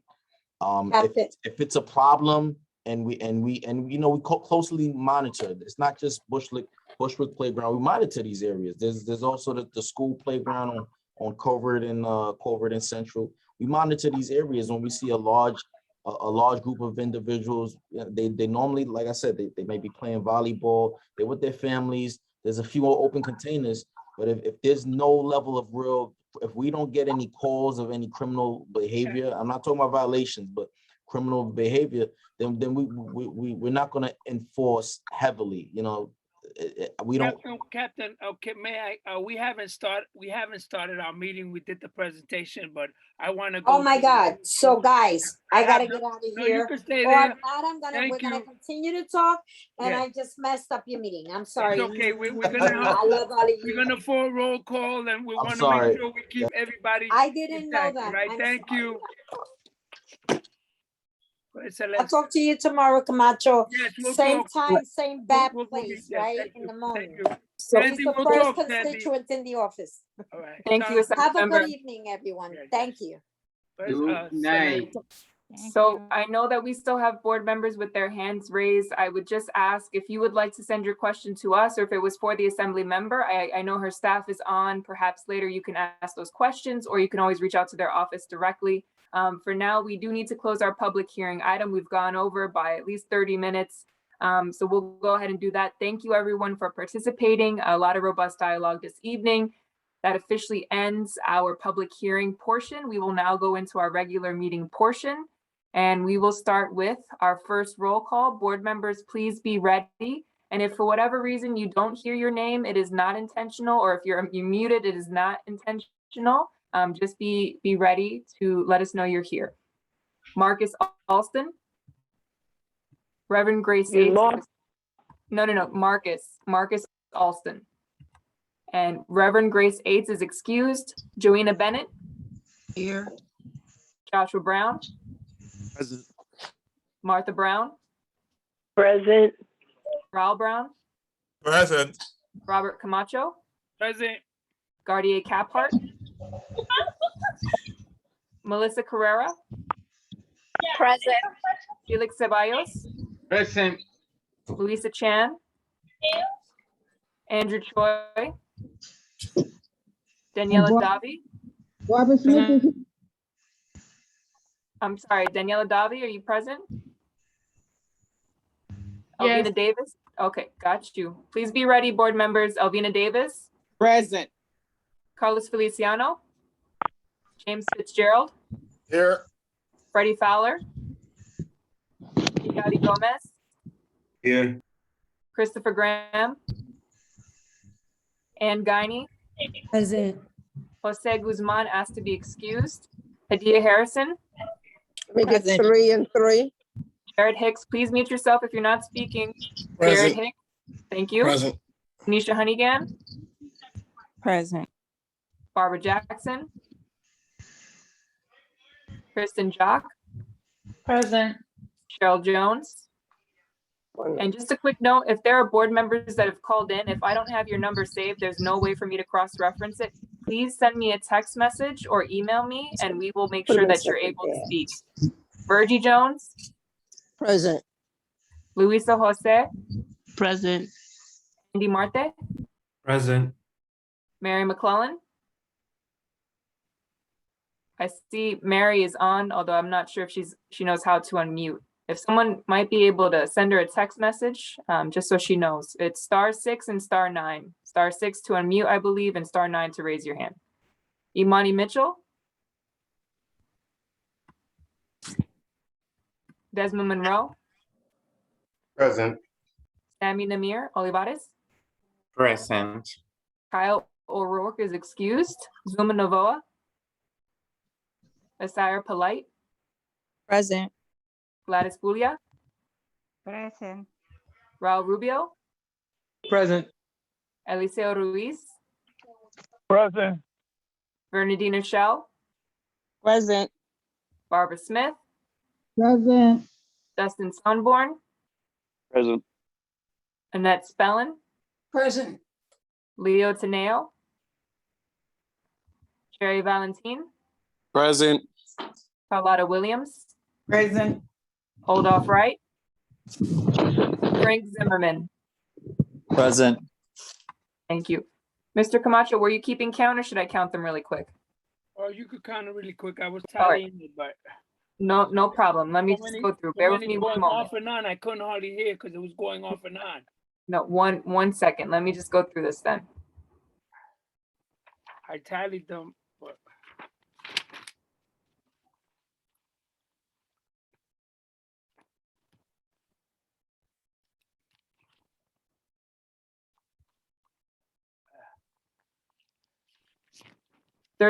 Two board members present. That constitutes a quorum. Thank you, everyone. We will now move on to our second agenda item, which is the acceptance of the agenda. Is there a motion from the board to accept the agenda? Barbara Smith, accept the agenda as is. Rubio seconds. Okay, Elvina, I heard Elvina Davis, second. All in favor? I Aye.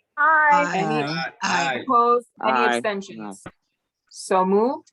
Moving on now to acceptance of the previous meeting minutes. I would like to apologize to the board members. I have been summoned for 30 days or 20 days, excuse me, feels like 30 days of jury duty. So unfortunately, I've been multitasking during the day. Whenever I get a break, I'm checking my emails. However, I am not free again till the 30th of this month. So my apologies for not getting the minutes ready in time. Yes, grand jury. So if folks wouldn't mind tabling until next month, I would greatly appreciate it. Is there a motion to table? James Fitzgerald, I make a motion to table the minutes. To table it. And that's Spelling seconds. Thank you. All in favor? Aye. Aye. Any opposed? Any abstentions? So moved. All right, moving us down now to agenda item number 4. I believe that's our chairperson's report. Yes, it is. Mr. Camacho.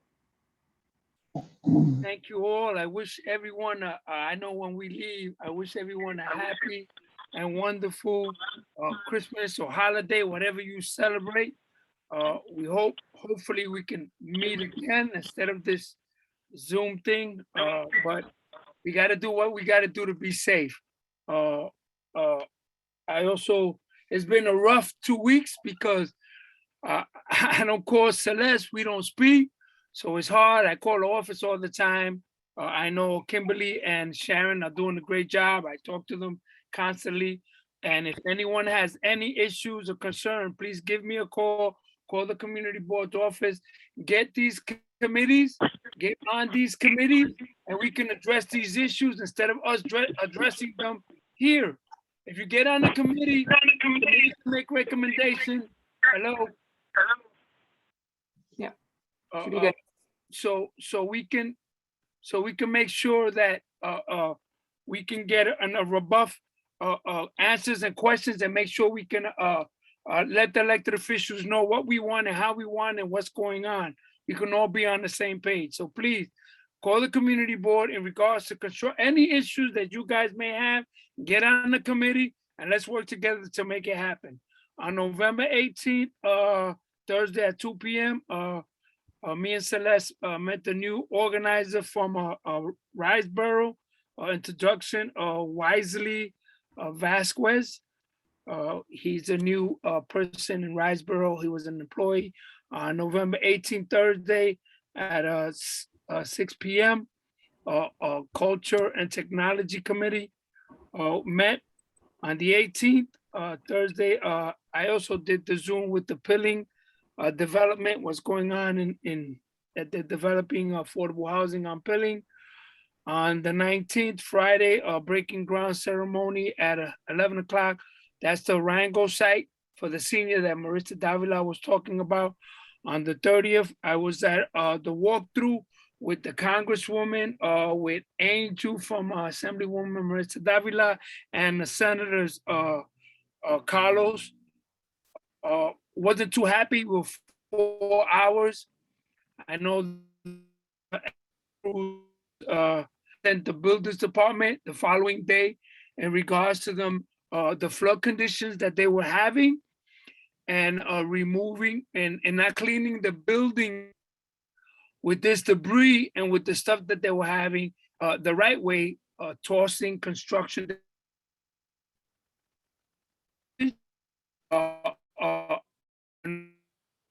Without them knowing, surprise them, and we'll be calling the city on Hope Garden, so they will be getting summonses. Also, we met at 6 o'clock, the Housing Land Use Committee, November 22nd, the Youth and Education Committee, CB4, December 1st, Wednesday, the Executive Board meeting, December 2nd, Thursday at 12 p.m. a meeting with the captain. In regards, I just want to thank him in regards to the trucks that we were getting a lot of complaints from the community on Ditmar Street. Those trucks that they have there, they've been hitting them with summonses. So hopefully they learn, but I think they're parking now. They're not doing it in the daytime, they're doing it at night now. So maybe we can start getting them on the 2nd of December, Thursday at 3 p.m. The meeting with the Neighborhood Advisory Coalition. On December 2nd, Thursday, community partner meeting at 7 with the Patrol Borough Inspector Moscow. at 3 p.m. RAD meeting. We met with RAD. We let them know the complaints and the issues we had. So hopefully they're supposed to be making a presentation to us. We're supposed to be seeing them soon. So all of y'all can ask all the questions and all the answers to them. On December 7th at 12 p.m., the Brooklyn Borough Board meeting. And on the Brooklyn Board meeting were the Open Law Restaurant, which is supposed to start on January 2023, DCP and DOT. They want to make sure they're going to hold meetings, conference in regards to noise, sanitation issues, and the permanent program. And then there was city planning supposed to be voting on this. I think they voted on the 15th. City council vote, robust enforcement, Department of City Planning on a new urban design website. They were also made a presentation there. December 9th on Thursday, CB4 Civil Public Safety Religion Committee. On the 8th Wednesday, CB4 District Cabinet. I want to thank Kimberly. She did a wonderful job. Everybody was on there. You know, it was the holiday. A lot of people went on vacation. It was really good. I went to the office and me and her did it there, and we met with all city agencies. Some of them were there, some of them wasn't. But you know, it's the holiday. Some of them wasn't working in and they took vacation, but I gave them a little pass. But they were mostly, a majority of them were there. At 12 o'clock, 35 Linden Street. At 11 o'clock, we met with the tenants.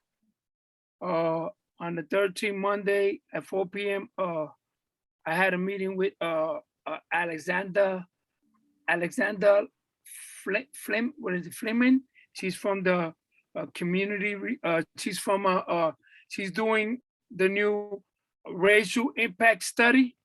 There was a meeting that they had that's supposed to be law soon. I hope it is, that they would have to do all these development, big giant development will have to do a racial impact study, just like any other study that they do. On Tuesday the 14th, the economic development and permits license. I was also on the phone at the same time with in a forum with the new development at 1325 Broadway. There's been you know, the 20 storage on Avila Hansley's Way. A lot of tenants were there. I don't know if it's as of right. They say it is as of right. We really need to talk to all the elected officials, because I know when I was at this meeting, the issues that were brought up were the foundation structure and the damage to the adjacent homes, to the construction, contract agreements, legal representation, developer's expense, on the developer's expense, traffic in and out of the garage that they're building, loss of trees to make parking, security in the proposed open space while they're used. Will they use insured union workers? Will they be including affordable housing for existing community? Yes, they will, but it's under the mandatory inclusionary housing, which is not deeply affordable. There was a lot of issues and complaints, but there was a councilwoman there. I don't off the top of my head remember who she is, but I know her. She mentioned that they tried to do that in Bed-Stuy and that they fought and it didn't go through. So we need to fight with our elected officials. We don't need the 20-story houses, over 20-story building with a garage and open space in the back of the yard where Evelyn Hansley parking lot is. We really need to help them and fight them for this community and make sure, speak to the elected officials. We're gonna have to see if we could form a meeting or forum and speak to all the new elected officials, even the ones that are on there now, to fight this and don't let this happen. If they want to build, as of right, let them build the storage. If they don't want MIH, mandatory inclusionary, don't give them the square footage that they need to build up. I don't think that we should be, this is my opinion, but there is 50 board members here and there's the community here. We really need to set the tone, because if you allow that guy to do 20, somebody else on the other side is gonna, right next to there, gonna do 24, 25. So there's gotta be somewhere where we gotta eliminate that. As of right, I don't know how they get it, but we really need to fight for these people on Linden Street, which is Evelyn Hansley Way, and we gotta fight for her because she fought for this community. And we really need to support and the people over there. Evelyn Hansley, please, we really need to fight this 1325, 20 storage on Linden and Broadway, which no one in that community want. And those buildings in that house were built in 1800. 1800s, and that used to be, that's right. And the neighborhood, that neighborhood was called Boronville. Boronville, I will give you the history of it at another forum, but I think you should get in touch with the people from Bed-Stuy. What part of Bedford-Stuyvesant at Linden, and but remember, Annette Robinson was part of our councilwoman. That's true. So you need to get in touch with Board 5, Board 1, Bedford-Stuyvesant Board, and find out their actions and what they did to prevent that work. Because the buildings you're talking about were on Bedford, Nostrand and Bedford Avenue near Gates. And they put a stop to it. Also, they tried that with the Michelamas back in the days. Exactly. So what we need to do is get in touch with Bed-Stuy, speak to Annette, whoever replaced Annette Robinson, which I think may be Cornegay, and find out what they did over in Bedford-Stuyvesant to stop for all of that development. And another thing we didn't mention, that building is right downstairs from the Gates Avenue train station. All right. Linden and Broadway. I think that's Zimmerman. I think it's Councilwoman Zimmerman who replaced Annette Robinson. Oh, Zimmerman, that's right. That's my friend's daughter. That's right. She replaced them, and so get in touch with her. She's a newly elected councilwoman herself. But get in touch with the Bedford-Stuyvesant, the board over there, and find out how do they overcome that. We're going to do that. We're going to make sure all the parties are in there. We're going to find out how is it that we can stop them. I don't know who's making deals or what deals they're making, but we need to help that community and those people there that are really needing our help. So we need to fight these developments. Well, we need to, because it's also our community as well. It's Bushwick, and we need to get all of the help we can get. We'll talk about this tomorrow because we're going to take up too much time tonight. Call me in the afternoon, ladies. I'll call you, and we can work on this. Yes, what we're going to do is we're going to send a letter out to the elected officials, and we want to be all on the same page, everybody. Okay. And the people in the block, and we're going to make sure that we get it done. And that is the end of my meeting. Any other concerns, issues? Thank you. Sorry, Celeste, for taking too long. No problem. I know Anne's going to speak on this during her report as well, so I just wanted to be mindful of that before everybody started chiming in. I don't see anything in the chat. Anything from the board members going once, going twice for Mr. Camacho's report? Okay, moving on now to just give me one moment. We have our introduction of elected official representatives. I'm going to try to be brief. If you put your info in the chat, then I know that you're here. If I did not see your info, then you're not on this list. That is not intentional. Just please let me know that you're here. Give me one moment. Starting with Mary, and this, as a reminder, is name and contact information only at this time. Mary, are you still there? Yes. Hi, Celeste. Good evening, everyone. My name is Mary Gasparian. My pronouns are she, her. I am the district office assistant for Assemblywoman Davila, who was here earlier. And you can contact us at 718-443-1205. And I'll put my email in the chat just because it's quite long, but yeah, good evening, everyone. All right, thank you. Marcus? Good evening, everyone. Marcus Harris, Special Assistant to Brooklyn Borough President Eric Adams. We're located at 209 Geralman Street, downtown Brooklyn. Website is brooklyn-usa.org. My phone number is 718-802-3909. Marcus, I'm still gonna ask you. I know you're not gonna tell me nothing, but I guess you'll tell me in the side, but you gotta let me know what's going on, man. We're gonna miss you if you are.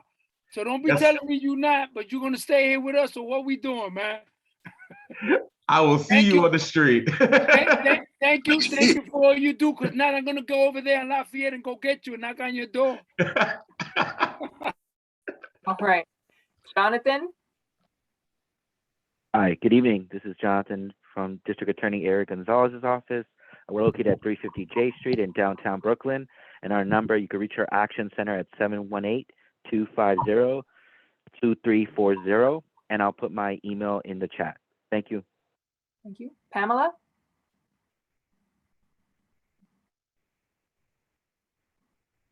You should be able to unmute.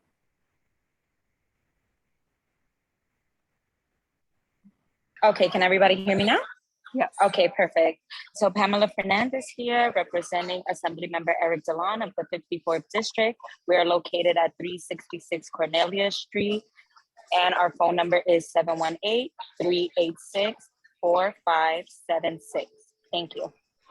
Thank you. Sammy, did you want to announce your info? Are you still there, Sammy? All right, we'll come back. Sammy, drop the info in the chat. Sandy, did you want to share your info? Yes, good evening. I'll also drop it in the chat. This is Sandy Nurse, your incoming city council member starting January 1st. I'm gonna put my phone number in the chat, but it is 646-657-8558, and I'll put my email in the chat. It's too long to read out. Looking forward to working with you all and great meeting tonight. Thank you. Thank you, Sandy, and we hope we can meet together. We can work together and make sure that we can take care of some of these issues that are going on as a whole. So we want to welcome you and thank you. All right. Anyone that I may have missed, please just drop your info in the chat, and there will be an opportunity later this evening for you to share your information and make any announcements. Moving on now, we have our community-based organizations and agency representatives. I have Ariela first. Ariela, are you still there?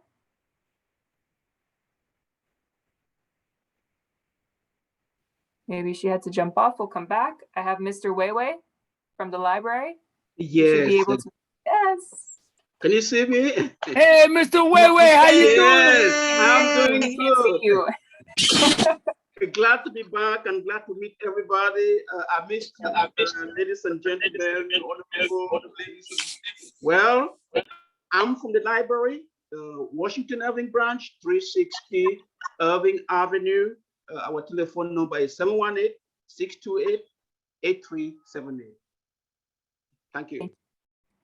And Noel? Hi, everyone. This is Noel Elaine, Artistic Director at the Bushwick Star Theater. You can reach me. My cell is 917-620-8546. Or you can email me at Noel, Noel, at thebushwickstar.org. And that's star with 2 R's, like the street. Perfect. No, let us know when you're ready, no. For you could do a presentation. We need to find out what you're doing over there. The 19th, I'm setting it up. Yeah. Okay, January. don't forget, send something, because we didn't hear from you no more, man. Invite us all. Yeah. All right. So I believe that's everyone. Again, if I've missed you for whatever reason, please just drop your info in the chat. We're going to move on now to our report from the A3 precinct, and we have Captain Claxton joining us. Good evening, community board. How you doing? This is Captain Sean Claxton. It's a pleasure to be with you guys all tonight. So I'll just expand on, the narrative that's been addressed earlier, parking. What have we been doing in regards to parking the precinct? So we've issued in the last 28 days 225 summonses for parking. The vast majority of our parking summonses have been for block driveway, which is 128. We issued 45 summonses for fire hydrants. We issued 31 summonses for street storage of commercial vehicles, and I'll expand a little bit more on that later. We've issued 16 no parking summonses, 14 no standing summonses, 12 bus stop summonses, 10 double parkers, nighttime commercial parking, 7 summonses, registration expired stickers, 4 failed to display meter 2 and 2 parking on the sidewalk. So just to expand on, we have been in contact with Mr. Camacho in regards to the parking situation, the parking condition over on Ditmars and Broadway. And I'd like to announce that we've, and within the last 28 days, we've issued 43 parking summonses at that location, 37 on Broadway and six on Ditmars. In regards to the summonses that we issued on Broadway, we issued 30 for the street storage of commercial vehicles. We understand that it's a condition with the trucks blocking up the roadway and just sitting there all day. So we did direct our personnel to that location just to make added observations of trucks being parked at an extended period of times, not allowing parking for clients of commercial establishments on Broadway. I know Mr. Camacho, he made some attempts in talking to the owner to see if he can find another area for storage of these trucks, but sometimes we just have to start issuing summonses and hopefully they'll get the point that way. We've issued violations on Ditmars for nighttime commercial parking, 5 of them, and street storage of commercial parking on Ditmars, we issued 1. So a total of 6 summonses was issued on Ditmars and 30 was issued on Broadway. So that's what we've been doing to address that particular condition that was brought up to us by Mr. Camacho. And we'll continue to try to address that condition moving forward, and hopefully it would get better for the community and the residents of Bushwick. I'm sorry, Captain, just to put some clarification in that, the people that are on the block made a formal complaint, not personally to me, but made a complaint to the community board. Now that it's Camacho going over there, and me and Celeste went over there and spoke to the person with trying to speak to them to tell them, this can't be done, because then we found out, then we thought they were going to do the right thing and they didn't. And then the tenants came back and the people on the block came back and did the same thing. And just a reminder, in that corner on Ditmars and Broadway, a lady was killed. And the reason why that corner's got to be clean, there's no parking in the corners, because when they double park their trucks, people cross the street, they don't see who's coming. So you can get really, so those trucks have been parking there. And we're not talking about 1 truck. We're talking about 10, 11, 12, 13, and 14 trucks. And what they're doing is feeding the meters, and the stores have been complaining because nobody can go do their hair or go to the store, buy something or park their car because the truck took all the places. So we went there and they did an enforcement. I just wanted to make sure that, because he said, Mr. Camacho said, no, not Mr. Camacho, there was a complaint and we addressed it and we make sure that they came and made sure that they did the due diligence. Thank you. Yeah, no, I probably misspoke. Mr. Camacho, he did present us with information that assisted us with addressing that condition.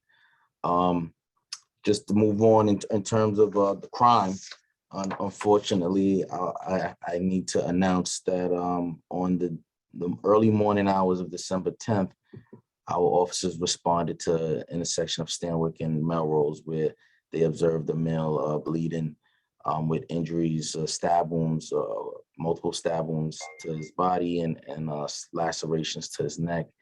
And he unfortunately succumbed to his injuries and passed away. So we are treating that as an active investigation of a homicide. His name is Luis Ocasio, 37-year-old male Hispanic. So our detective squad, they're endeavoring to find an individual or the perpetrator that's responsible for this crime. If anyone has any information on that in particular crime, please contact the 83rd precinct to help us with that investigation. That in particular homicide is going to bring us to 7 year to date, 7 homicides within the confines of the 83rd precinct, which is an increase of 2. Last year we had 5 at this time. So that's a 40% increase, and we're looking investigate that, and hopefully we won't have any more of those type of crimes happening in our precinct. And that's all I have for you guys tonight. Okay, I have a question. Going back to parking, when you said you issued 31 parking tickets, is that for the whole area of Bushwick or just? No, I'm sorry. I stated that we issued 225 parking summonses for the area within the 28-day period.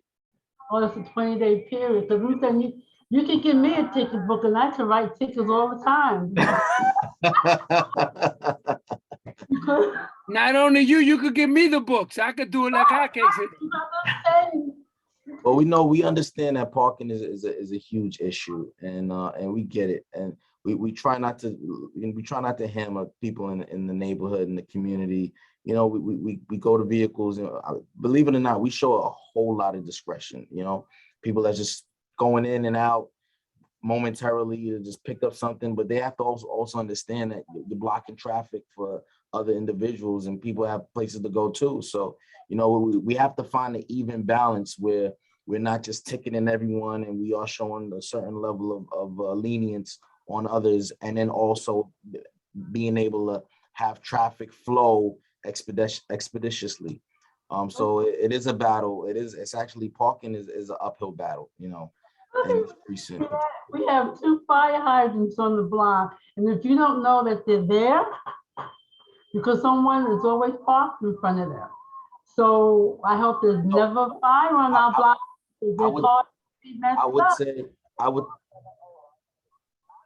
I would say if you do notice someone parking at a fire hydrant, call 311. We getting complaints from 311. We don't get the fire hydrant complaints over 911, but we would get the fire hydrant complaints over 311, and we respond to those. I mean, as you know, with our personnel, we respond to jobs as priority basis, right? But we do get to them. They're in the queue, and we are going to get to them.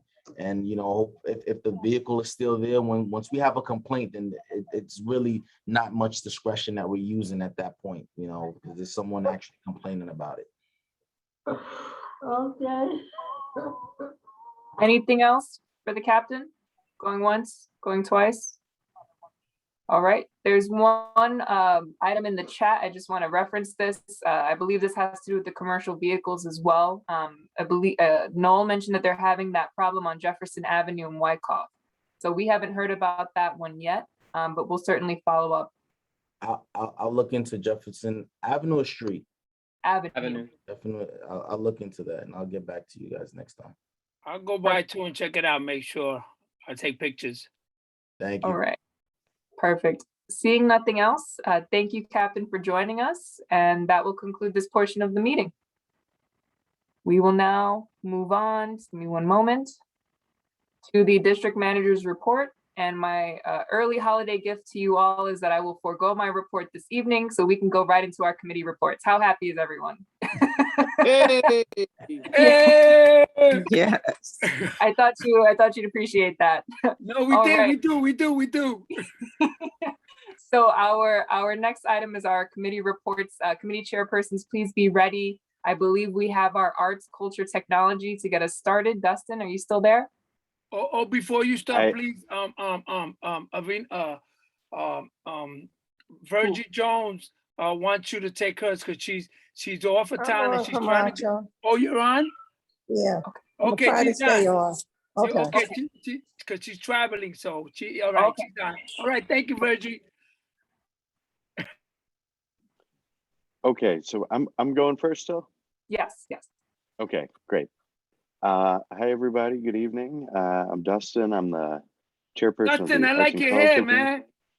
I've been needing a haircut for 2 months. This is the last meeting of the year, or next year. I will have shorter hair at the meeting. I promise. So I'm going to keep it short.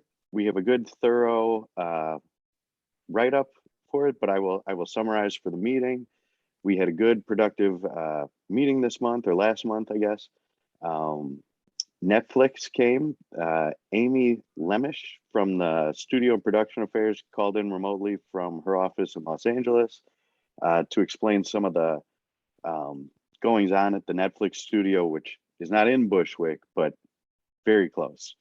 And she talked about some of the things, the partners in the wider Brooklyn community that they've partnered with for, you know, youth jobs and supporting communities, et cetera. We tried to explain to her that Brooklyn is a very large area, and that we would like to put them in touch with some of our local partners for those same things, so that you know, Netflix being here for the next 10 years can really benefit our community, and you know, as well as the wider Brooklyn community. We also encouraged them to look at some of our local merchants for what they need, and our restaurants for their catering and stuff like that,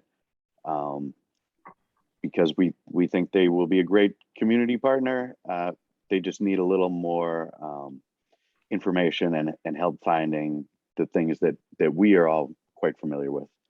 Let's see, what else did we speak of? And like I said, all that meeting information is up on the website.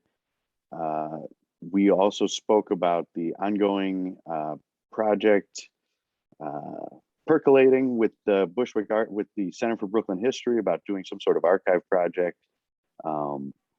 We were informed that basically we'll have to find some sort of partner or a grant to fund a staff person to run that, which is something that we're working on and we'll reconvene about at our next meeting. And I think that was mostly it for the meeting. Those are the main points, and anything else, more information, you can find on the website. And if you're interested, of course, please come to our next meeting. Excellent. Any questions for Dustin? All right. Seeing none, we'll move on now to our next committee report. Thank you, Dustin. And I believe that's Ms. Spellin's committee, Civic, Public Safety, Religious. Annette? Yeah, I'm here. Okay. Basically, we met on the 9th, and we had a presentation by the New York, Make the Road New York organization, which is looking for volunteers to assist them with some of the work that they're doing. We also had a presentation by Sonny Joe and Emma Goodman of the Legal Aid Society in reference to the Knowing Your Rights marijuana legalization. And that discussion was in reference to clearing people's records for marijuana arrest. And then we had, I did the PSA 3 meeting where we were introduced to the new commanding officer, who is Captain Birchwood, and the NCOs for the Bushwick houses were present for that. And I'm like Dustin, I'm keeping this short. The report is on the website and you can look at it. For those of you who are interested in the expungement of the marijuana arrest, you might find it interesting. You can go to my report or you can go to Legal Aid Society and they will help you out. But one thing you need to know is that the case has got to be 10 years old or older. They are not doing young people. The young people's arrests are supposed to be expunged automatically. Any other information? Contact the Legal Aid Society. Any questions? Hearing none. Thank you, Annette. All right. We're on a roll. We'll keep it going. Next, we have, I believe, our Economic Development and Permits and Licenses Committee. I believe we only had permits and licenses this evening. So if Melissa, you want to give us an overview?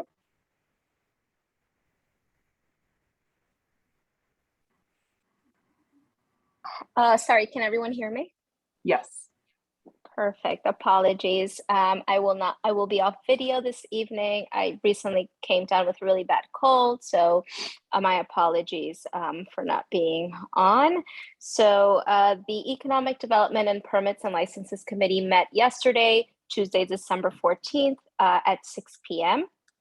We had two new establishments requesting a new state liquor license application review, and I will go through those and be as brief as I can. You can find all the notes in our report. The first location is 10 Cooper Street, looking for a new beer and wine license called Singularity Cupboard LLC. The owners, Amy and her husband, have been part of the community and have opened up a comedy club in 2019. And they're hoping to increase revenue by adding beer and wine to the space. They did share with us that, you know, they want to create an environment that is not too noisy, too loud. They want to be respectful of, you know, the neighbors and the residing businesses as well. And they have done, you know, outreach to community local businesses, the Evergreen, All Night Skate, Little Skips East, and working with community gardens on Cooper Street and Mottfit Street. So their intended sales of alcohol hours are as follows: 7 days a week, Monday through Sunday from 2 p.m. to 12 a.m. And the owners came to us and I explained to them that their application needed to be updated. And they also included that, I believe today, they submitted an updated application with their intended official hours of operation. And they're also within compliance of the stipulation of no sales of alcohol past 12 a.m. on Sundays. The second location is the Brooklyn Skyline, former Starliner, which is across the street from Popeyes and New Apollo, if any of you are familiar with that area, right by the 83rd Precinct, located at 1446 Myrtle Avenue. So this is basically a new business coming, taking over the license, taking over the space, and it's still very much in a drafting stage. The owner is planning and will return and plans to return to the committee closer to the opening date and provide detailed information about the business operation, their menu, their bar and seating, and what that looks like will be available to us as they get closer to opening date. Their hours of operation are 7 days a week, Sunday through Wednesday from 2 p.m. to 2 a.m. and Thursday through Saturday from 2 p.m. to 4 a.m. And of course, we also informed them of the stipulations of no sales of alcohol past 12 a.m. on Sundays, as well as no amplified music in outdoor spaces. We try to, stay uniform with what we communicate to businesses and be fair in terms of, outdoor space, usage of outdoor space, and what we recommend for businesses to follow, as well as the closing time of 11 p.m. of any outdoor space, because they do have residents living right above them, and that block is primarily residential. The owner did express to us that he has reached out to the residents above, to the businesses, and is starting to build community with everyone and is looking forward to working with CB4. And the following businesses I'm going to name came to the committee looking for renewals. The first location is Crisis Bar LLC, located at 913 Broadway. They are a full liquor, beer and wine license. They have been operating since 2016 and submitted for the SLA the renewal of their application. And they were invited to the committee meeting due to 311 complaints reported by the 83rd Precinct. So if any of you have been to our committee meeting, we usually like to report out and check in on any renewal licenses with the 83rd. This establishment received 33 311 calls of noise complaints year to date, and usually the noise going past 10 p.m. So we want to share, we want to be transparent, we want to make sure that the board gets all the information that we need to make sure that we make informed decisions and suggestions to the businesses. The sales alcohol hours stated in the committee are as follows: 5 days a week, Wednesday through Thursday from 4 p.m. to 12 a.m., Friday through Saturday from 4 p.m. to 2 a.m., and Sunday from 4 p.m. to 12 a.m.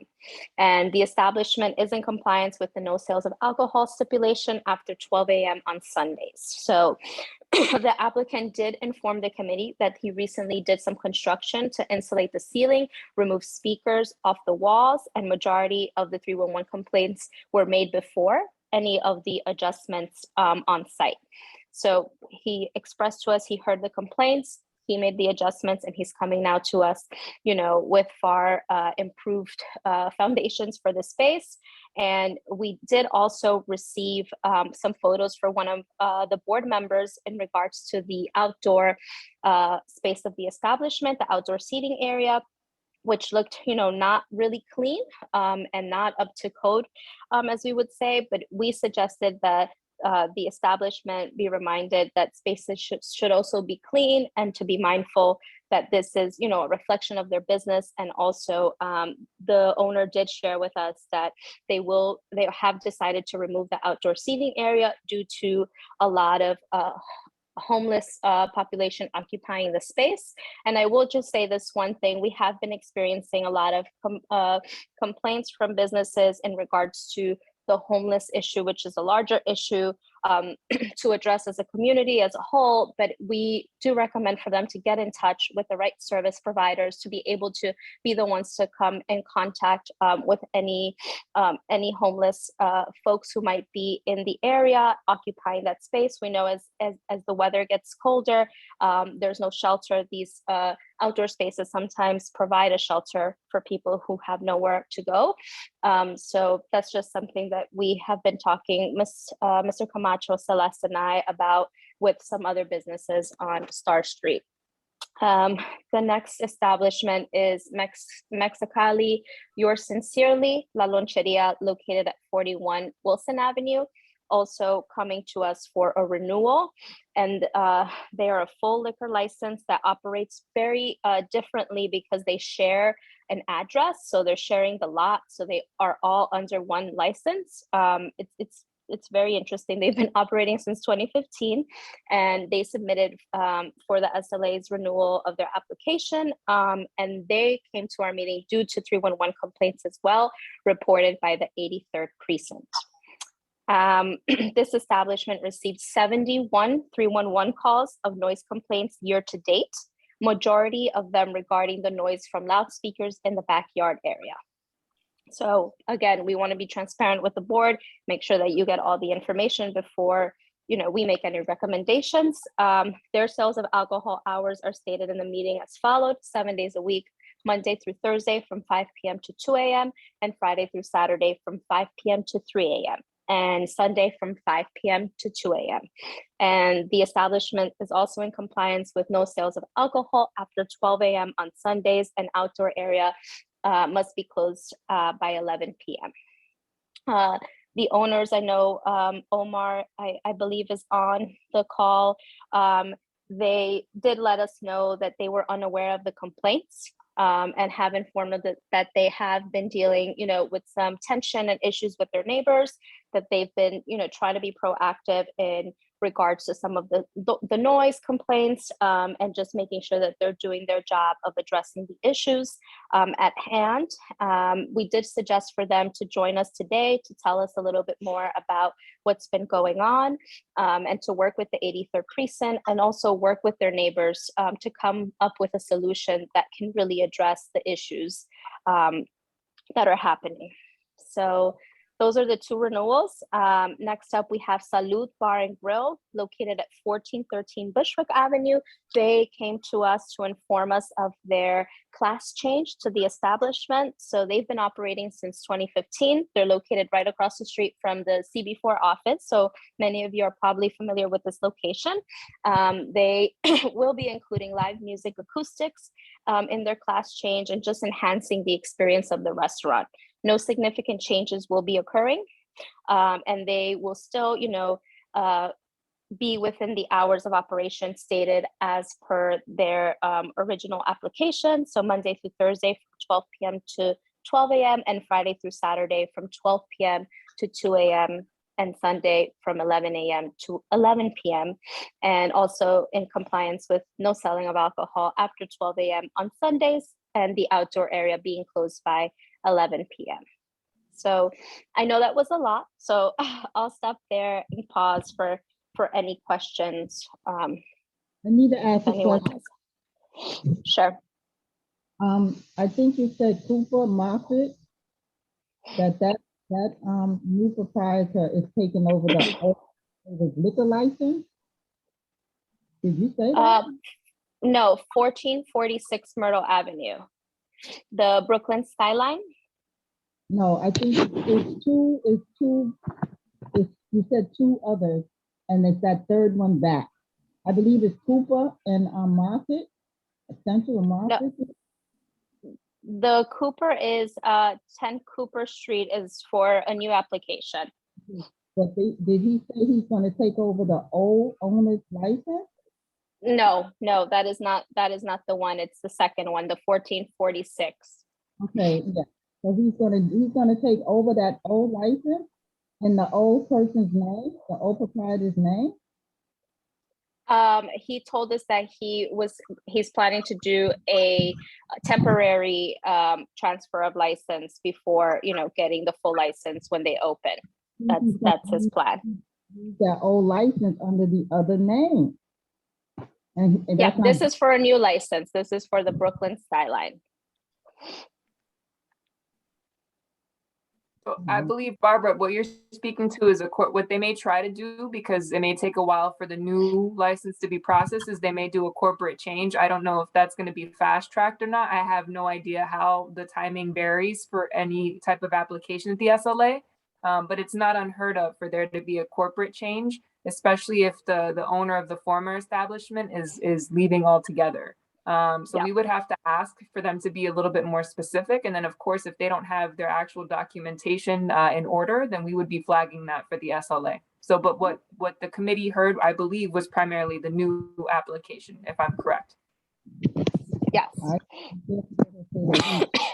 He's taking over the old owner's license, which is not. Okay. Thank you.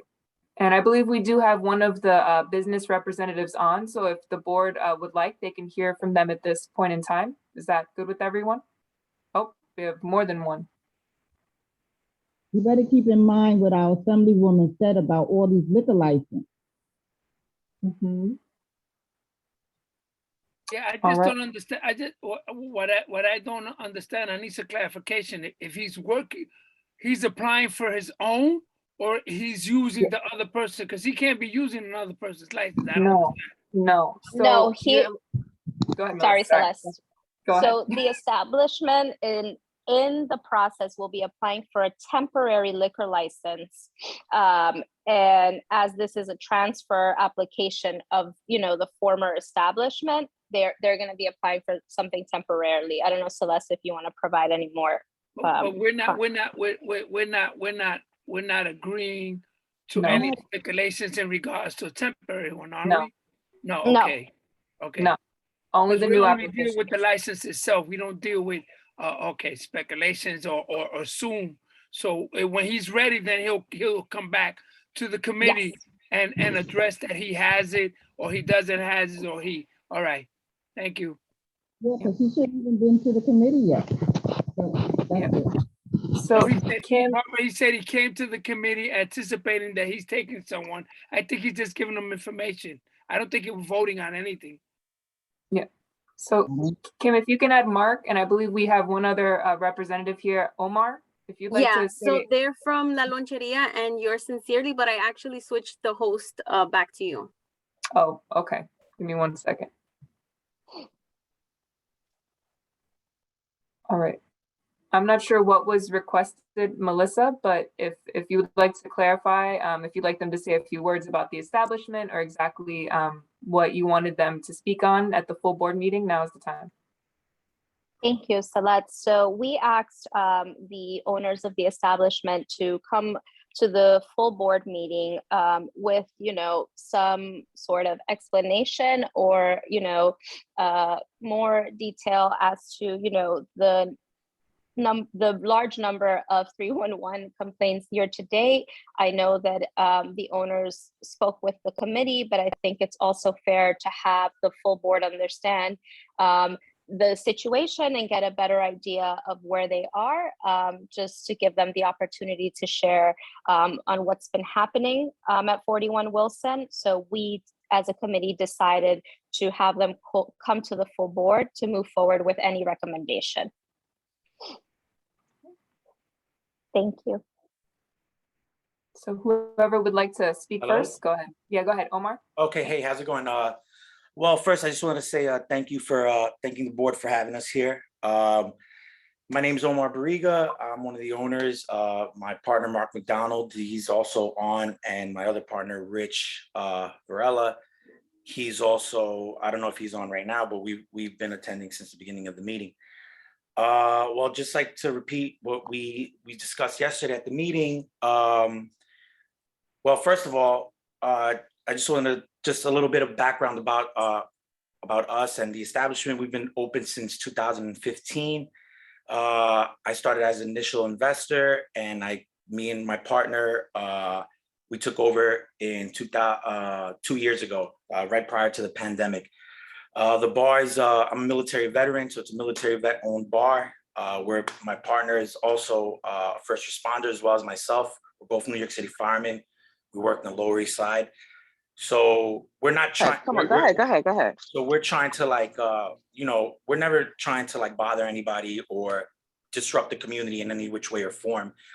When we first took over, I made it a point to introduce myself to everybody living above us. And I told us that if there ever was an issue, they could please reach out to us. That way, it wouldn't come to a point where we would get to a complaint or anything like that.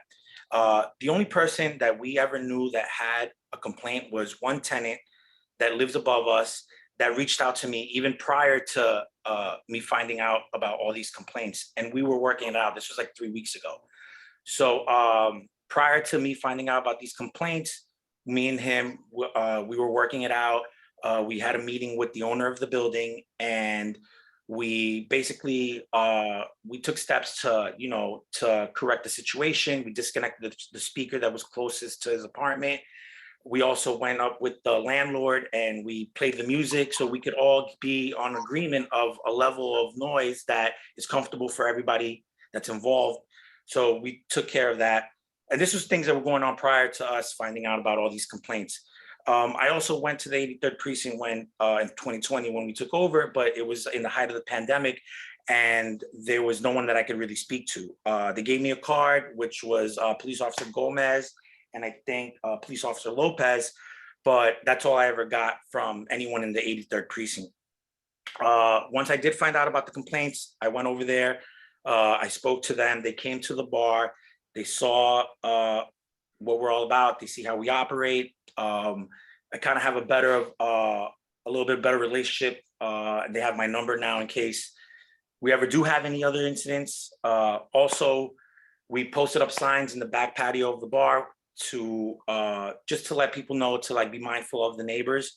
And we will continue to bring everybody inside from the back from 10:30, between 10 and 11. Usually by 10:30, we start pulling everybody back in. But we've been doing that always, because we always knew that 11 is the cutoff time.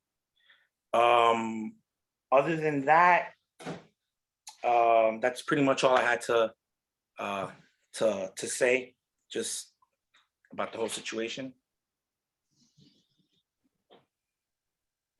Did any of the other owners, Mark, did you want to say something? Hey, yeah, thanks, guys.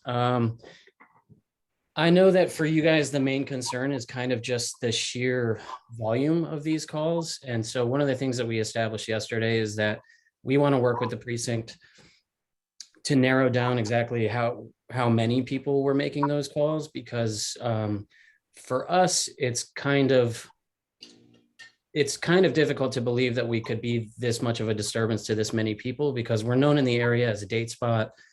Most of the people that review us on Google mention the atmosphere of the place.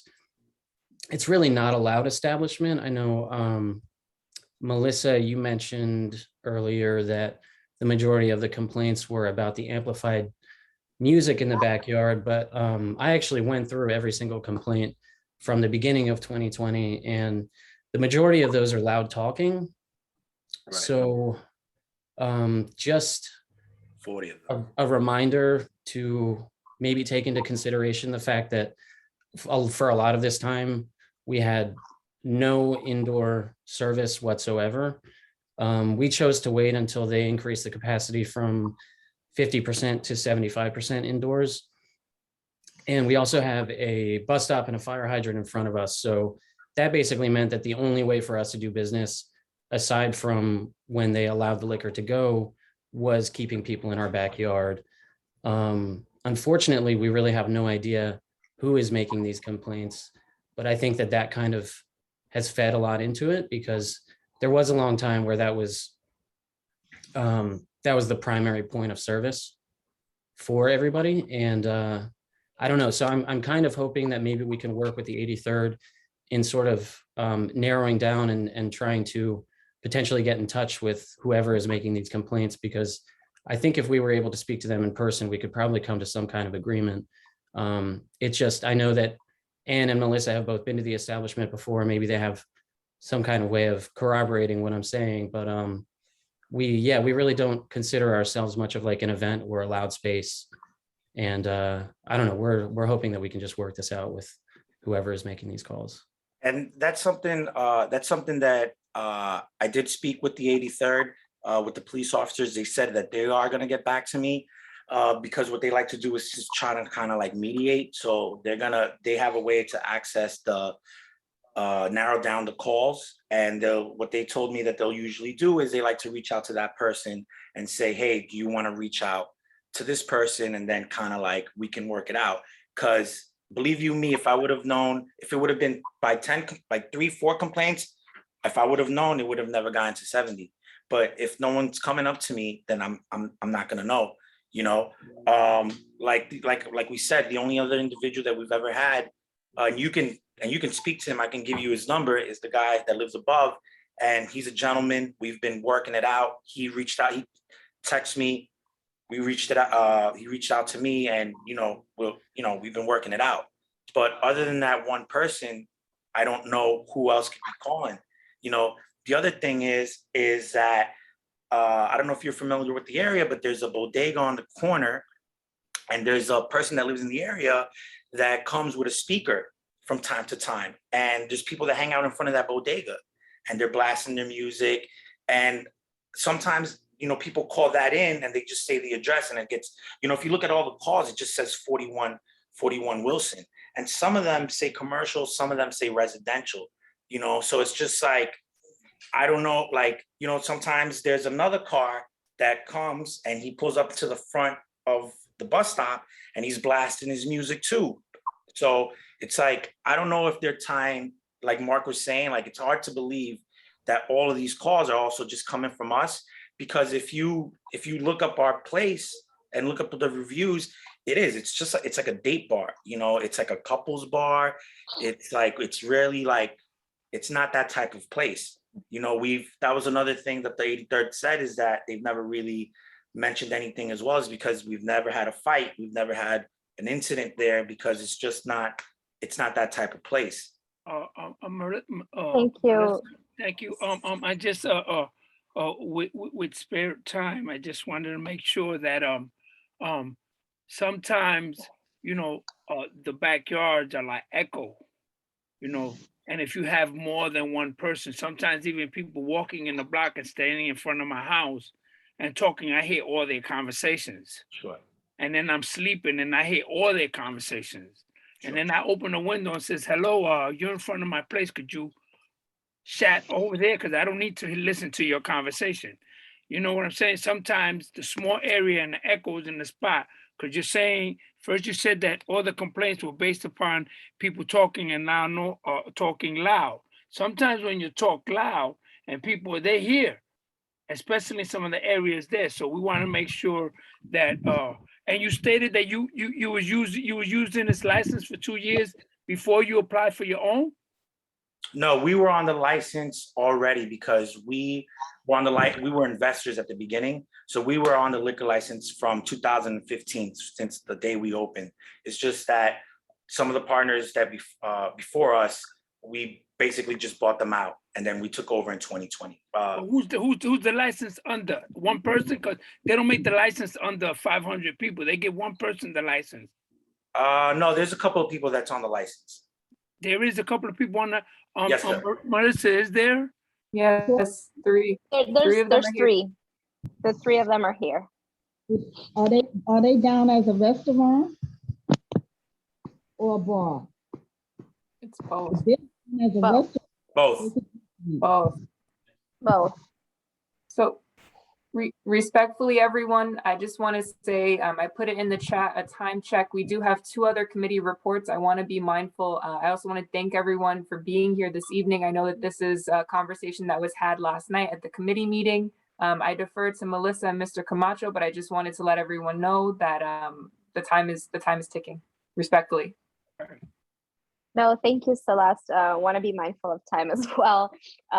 Just wanted to give the opportunity for the business owners to just explain a little bit about what was going on, and also, you know, in terms of thinking about how they want to move forward with the business. I personally have been there, have had food there, and you know, we don't know acoustics and how things work. And I think Anne put it really well yesterday at the meeting. We don't know how someone else is receiving the noise, right?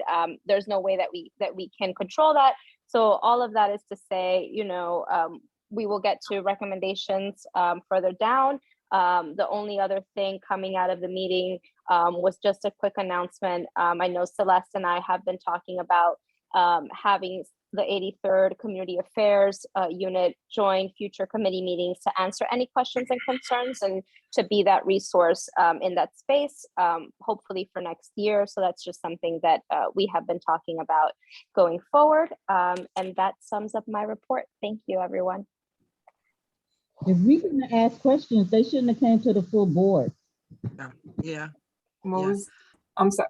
So I'm sorry, Joanna has something, and Barbara, I didn't catch what you just said. Yeah. I go ahead, Barbara. Barbara, you want to finish? I said, if the members of the board couldn't ask questions, you shouldn't have brought them to the full board. It's 3 people. The investors, with all those things, we should have been able to ask them questions. Now you're saying we're short on time. No, well, that was just a time check, Barbara, but now is the time for everyone to ask questions. When they were speaking earlier, no one was able to ask questions because they were still speaking about the issue. So, but now Joanna just raised her hand, so we're in the question portion for this report now that it's concluded. So one of the things that meeting online allows me to do is to look and Google the address and get a look at the community. And I'm seeing that those are mostly residential, even though it's Wilson Avenue. There are private houses in that area. There's residents on top.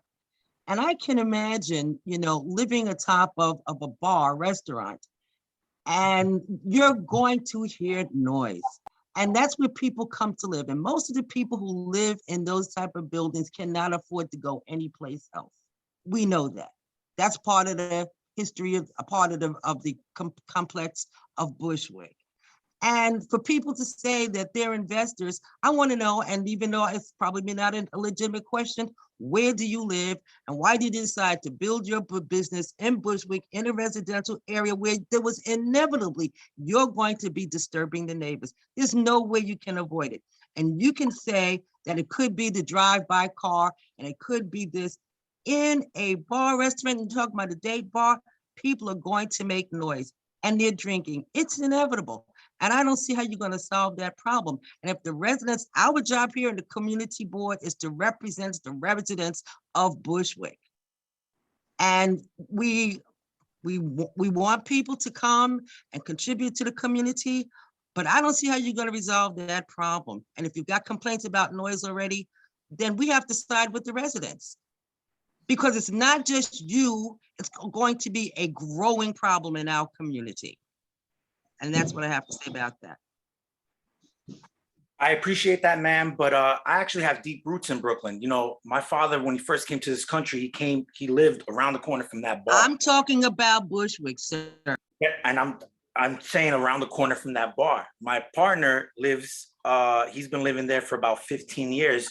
And my other partner, Mark McDonald, who's also the manager, lives down the block. Yeah, I live right around the corner. I'm just answering your question, ma'am. No, I thank you. I appreciate that.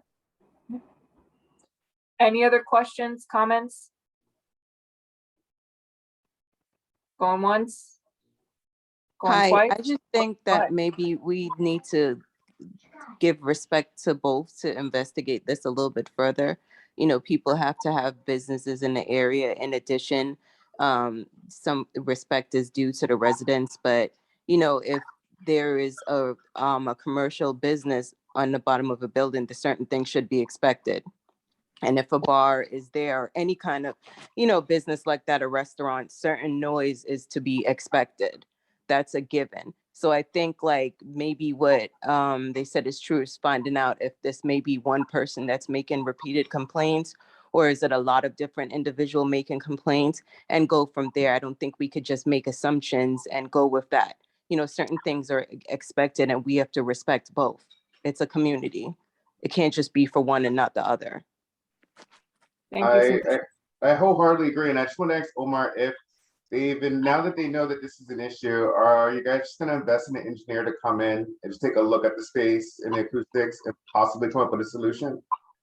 Yes, we're doing that right now. So the first thing that we did was disconnect the speaker that was right above the tenant that we know about because he came to us. So we took care of that, but we're actually gonna move the speakers to keep it lower. And we're waiting for the 83rd. We're gonna get back to them to see who is making these calls so we can try to work it out. Another thing that I wanted to mention is that we've been vandalized 5 times in the last year, which we've reported to the police. 2 times they broke in, 3 times they just broke our windows for no reason. A couple other times someone was putting feces on our lock. So there's, we don't know if this is tied into that one person making these calls. I'm not saying that's it. I'm just saying that if I knew, if someone comes to me, I'll work it out with them. I'm not, I don't want to, I don't want to bother anybody. I don't want to have problems with anybody. I want to respect everybody in the community. That's not that, we're not trying to disrupt anybody. But if I don't know who it is, or if it's someone that's doing it maliciously, breaking our window, then I don't know what to do. Celeste, is the captain still on this call? No. I don't believe so, but Okay, Captain, well, if you we're want to speak- gonna get a hold of the captain to make sure he goes to his establishment and speaks to him, or he can send Iggy out there and So I was trying to type into the chat. So we did get a question. Where is the A3 precinct on this? I was literally writing the A3 Community Affairs Unit. If folks can just mute if they're not speaking, please. All right, just give me 1 second. Trying to juggle multiple things here. So the Community Affairs Unit office. I'm sorry, yeah, Ned, if I can just finish my statement and then everyone can speak again. They indicated to the board's office that they have no objection to the renewal application after they met with this applicant, period. Now everyone can resume speaking. My question is, do they have cameras up? Maybe there's somebody you just pissed off and that person is harassing you. Since you say you talk to the tenants and you work things out with them. So maybe you pissed off your bartender or somebody pissed off someone and they're the ones that are harassing you. If you have cameras up, it helps the police out a lot. Yes, ma'am. And after the incident, we put cameras up. So we do have cameras now, which is another thing that we're willing to give access to, so you can see, you can see and you can hear and you can see how late we stay open and how, we're trying to be very transparent. So you can see if that we're not actually as loud as it seems to actually be, because I know 71 it's a big number. Like I was even shocked myself. So, but about your question is, we do have cameras now. We didn't have them before. We had them, I think, after, during the pandemic, we didn't know if we were going to close or we were going to stay. It was a very difficult time for everybody. A lot of the staff left. We didn't have the funds to put cameras, to be perfectly honest. They're very expensive. And at the time, we didn't even know if we were going to keep going or just close it down. So it wasn't until it was just more expensive replacing the glass, because each time they broke the glass was like $300, that we were like, you know what, we got to get cameras. We got to have something. So now we have cameras. Celeste, I can just- we move along? I just want to add one thing really quick. Just a little bit more context. As I said, I went through every single complaint. And I just want to let you guys know about 60% of them. Excuse Hello, me? Mark? Yes, Yeah. yes, Joshua Brown. I just want to echo what Celeste said. Can we move on just in the interest of time to respect just everyone's? Yes, of course. Sure. Was muted. So just so folks know, all of the complaints are publicly accessible if you go to NYC Open Data. I'm also happy to share these if you too would like to review them line by line. Again, these conversations are had at length during the committee meeting. This is really an overview of what's happening in the committee. We want to thank everyone for attending. If your question was not answered, we absolutely want to help you with that. We also want to be mindful of time. So please feel free to reach out to us, to Melissa, Mr. Camacho, and we will make sure that your message gets to this particular applicant or we do address it. So thank you, everyone. And thank you to the board members that are also chiming in on the time checks. Okay, so if there is nothing else, we will move on now. We have 2 other committee reports this evening. I would respectfully ask those chairpersons if you can please summarize your meeting, a broad level overview. All the details are available in those reports. And with that being said, we will move on to Anne with our Housing and Land Use Committee report. Thank you, Celeste and everybody. I will keep this very brief. The Housing and Land Use Committee meeting was on November 30th. There was nothing to vote on because this was informational on a lot of levels. A lot did happen, but these are 2 big projects that you're going to hear a lot about in the future. So I'm not gonna go crazy on the details, and the notes cover it. Number 1, 747 Evergreen. That is Evergreen between Chauncey and Pilling. It is currently used mostly as parking or low-level manufacturing. The proposal is to turn it into a 239-unit building. This development team has worked with the local neighborhood groups, the Pilling Street Association, Cooper Street Association, Brother John from the local, the Episcopal Church, and they have worked for several years on this. The last couple weeks has been our first, as the community board, our first hearing anything about it in a formal way. So I attended on November 18th an informal meeting with the Pilling Street residents and also the developer just to hear. So I was just in a purely listening capacity just to learn more about it.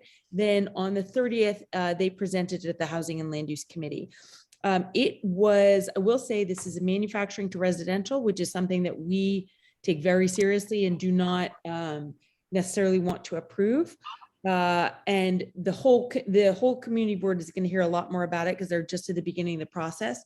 What we saw was very impressive in terms of the affordability levels.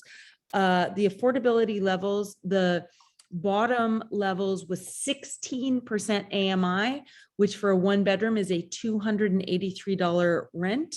And the highest levels were 77% AMI.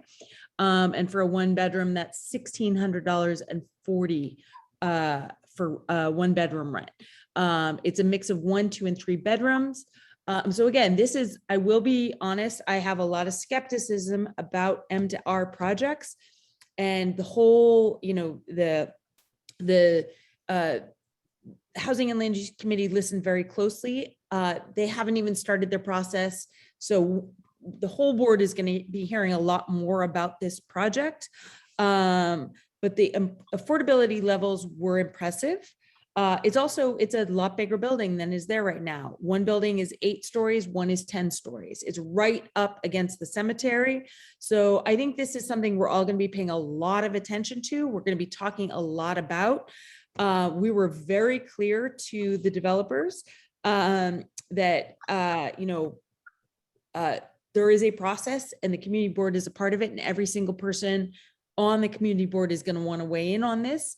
And so you're all going to be hearing a lot more about that. So yeah, mark that down, 747 Evergreen. Lots to talk about in the future. The other big issue was 1325 Broadway at Linden. Mr. Camacho and I have been sort of trading off. He did a meeting last night, but this is this building he mentioned that is as of right. It is the old Avalar Hansley Garden. We've mentioned it several times in both Housing and Land Use Committee reports and then committee full board meetings, which is that there was, it's a very large site. So they are as of right in that they don't need to go through the ULURP process. However, there was a deed restriction about open space and parking. So there was a lawsuit from EDC, the Economic Development Committee, because it was going to be surface parking. The developer has come back and said they're going to do underground parking. EDC has now dropped that lawsuit. There's still a lot of concerns about this project. Mr. Camacho went last night. I had to go to the Economic Development Committee meetings. We did a little tag team, one the other. So we're going to be hearing a lot more about this as well. And there are some serious concerns about this. A bunch of Ms. Williams, I know has attended both of those meetings. I attended via Zoom the Saturday meeting, which was really just a pregame for the meeting last night. And I believe, Ms. Williams, you are either a direct abutter or very close by. And I know you have a lot of thoughts and concerns about that. It sounds like we're not, there's no vote we can make on this tonight. So we need to make space for concerns of neighbors. Tonight might not be the night just because of our timing, but I think that maybe, Celeste, we can put that onto the agenda for the full board next month, if that is possible, or at least back onto the Housing and Land Use Committee, because I think there are neighbors strategizing, saying, okay, if we can't fundamentally change this project, can we at least fight for more open space, more affordability, more, because right now their affordability sounds like it is rock bottom minimum. And so if they are going to be able to, through the existing land use rules, be able to build that project, we still have to fight for our community and our residents as much as possible. I don't think there's not really any good news on that one. Mr. Camacho gave a fuller report on that, but I think that those are, these are, one project is much more appealing than the other. These are two projects we're going to be talking about quite a bit in the next few months, even longer. Finally, the last two things were the groundbreaking on, or three things, on the Rheingold Senior Housing that Assembly Member Davila mentioned, 10 Monteith Street. It's 197 units of senior housing. That is really the one good thing that came out of the Rheingold rezoning that I think a lot of people have a lot of thoughts about. And there was also a FEMA assistance meeting to allow people who are living in housing that was damaged by Hurricane Ida to get some assistance on that. And then finally, the tax lien sale. Tomorrow is the last day for people who have a tax lien on their building to either apply for a hardship application, make a payment plan, or just pay the bill. So we just started scrambling. To be honest, we were sort of hoping the electeds would have made some of these calls and done some of that outreach, because they have in the past. It's between election cycle, or, it's between, people getting seated. So I made a bunch of phone calls today, just basically looking through the list and calling people and being like, hi, here's what's going on. Are you aware? Some people are aware, some people are not, and trying to help on that. I'm going to do some more of that tomorrow. If anyone has a little time and wants to help with some phone calls, tax lien sales can make the homeowners and business owners run into a world of trouble. And so and I think the people who are most vulnerable to this are long-term homeowners who maybe they didn't know that, they're behind on one of them. Sammy Namir organized a lot of this. So I want to thank Sammy for doing that. The two of us are both going to be making more calls and doing outreach tomorrow. If anyone else, honestly, if you have a couple hours and we can do some outreach just to help people fill out their applications, that would be great. If not, we're going to make sure that this does not happen next year. Hopefully the elections will, make the tax lien sale not happen, because there's got to be a better solution to that particular problem. Because we never want a long-term resident of Bushwick to lose their ability to stay in this community for something like a tax lien sale. So those are the big issues. Again, 747 Evergreen, down by Chauncey and Pilling, we're going to be talking a lot about that. And then 1325 Broadway at Linden, we're going to be talking a lot about that. So thank you. I'm trying to make it as short as possible, but there was a lot of stuff going on. If there are any questions, I'm happy to answer them now. And if you need help with the lean outreach, I'll be glad to help out and have some staff. I will call you first tomorrow. Thank you. And just for the, I just wanted to add, there is also an exception, because a lot of the properties in the lien sale are nonprofits, and those include community garden, churches, and what have you. And I think Take Root Justice has been helping clear some of those. But if you know any church, community garden, or anything else that is a nonprofit that is going through the lien sale, please reach out to St. Nick's Alliance or to you, and you can refer to us as well. Okay, I think, and we honestly, we don't 100% have the capacity to do this. So if there is institutional support for this, and hopefully maybe when this comes around again, we have a better plan that starts a little bit before, 2 days before. Thank you. So, thank you. Any other questions? Going once, going twice, hearing none. We'll move on now to our, thank you, Anne. Thank you. We'll move on now to our youth and education report, Virgie.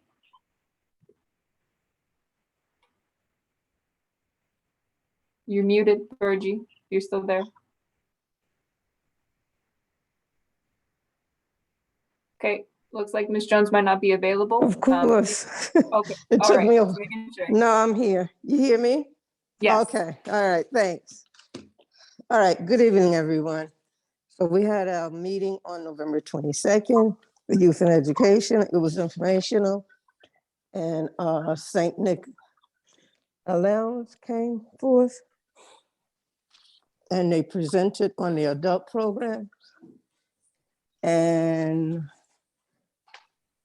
she talked about the different programs that they have. And we know that they're up on Broadway. And the other thing that was discussed was the Education Equity Action Plan, which you'll be hearing more about. It's a curriculum that's being prepared for students of color and things of that nature.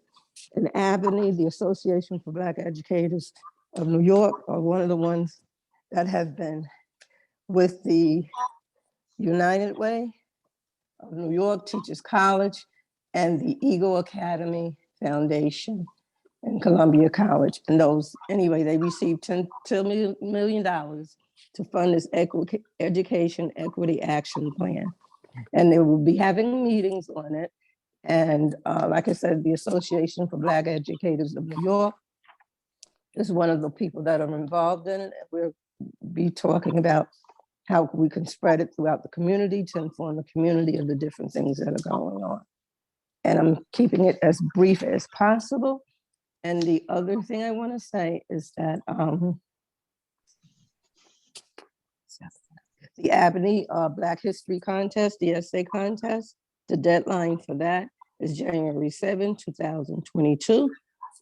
And we've sent the information over to our district office, to the superintendent, and also Superintendent Gorski, retired. And we have intern acting, Dr. Rebecca Lozada, and we congratulate her on it and look forward to working with her on it. And our condolences go out to Ms. Julie Dent and the passing of her brother. And that's and we're having, Albany is having their Kwanzaa celebration this Saturday from 1 to 3. Everyone have a wonderful evening and a wonderful holiday.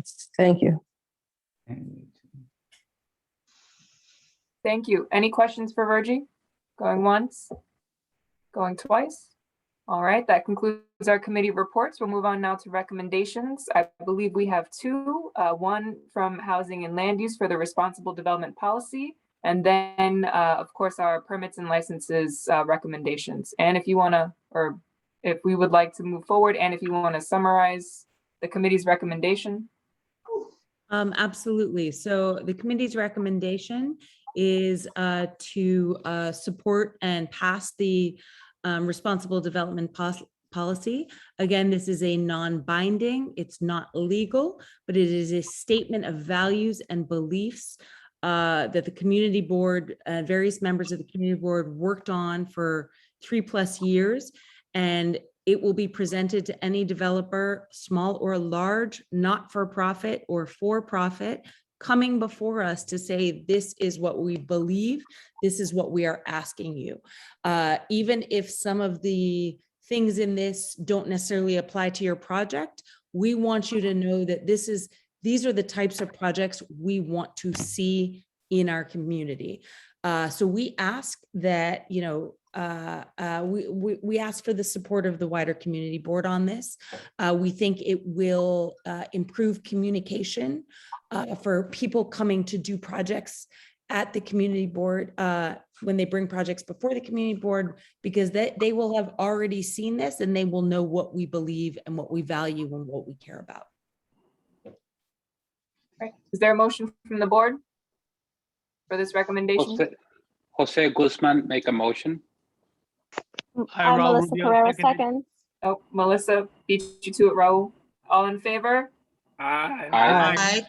Any opposed? Any abstentions? I abstain. Say your, okay, please say your names. Andy Marte abstains.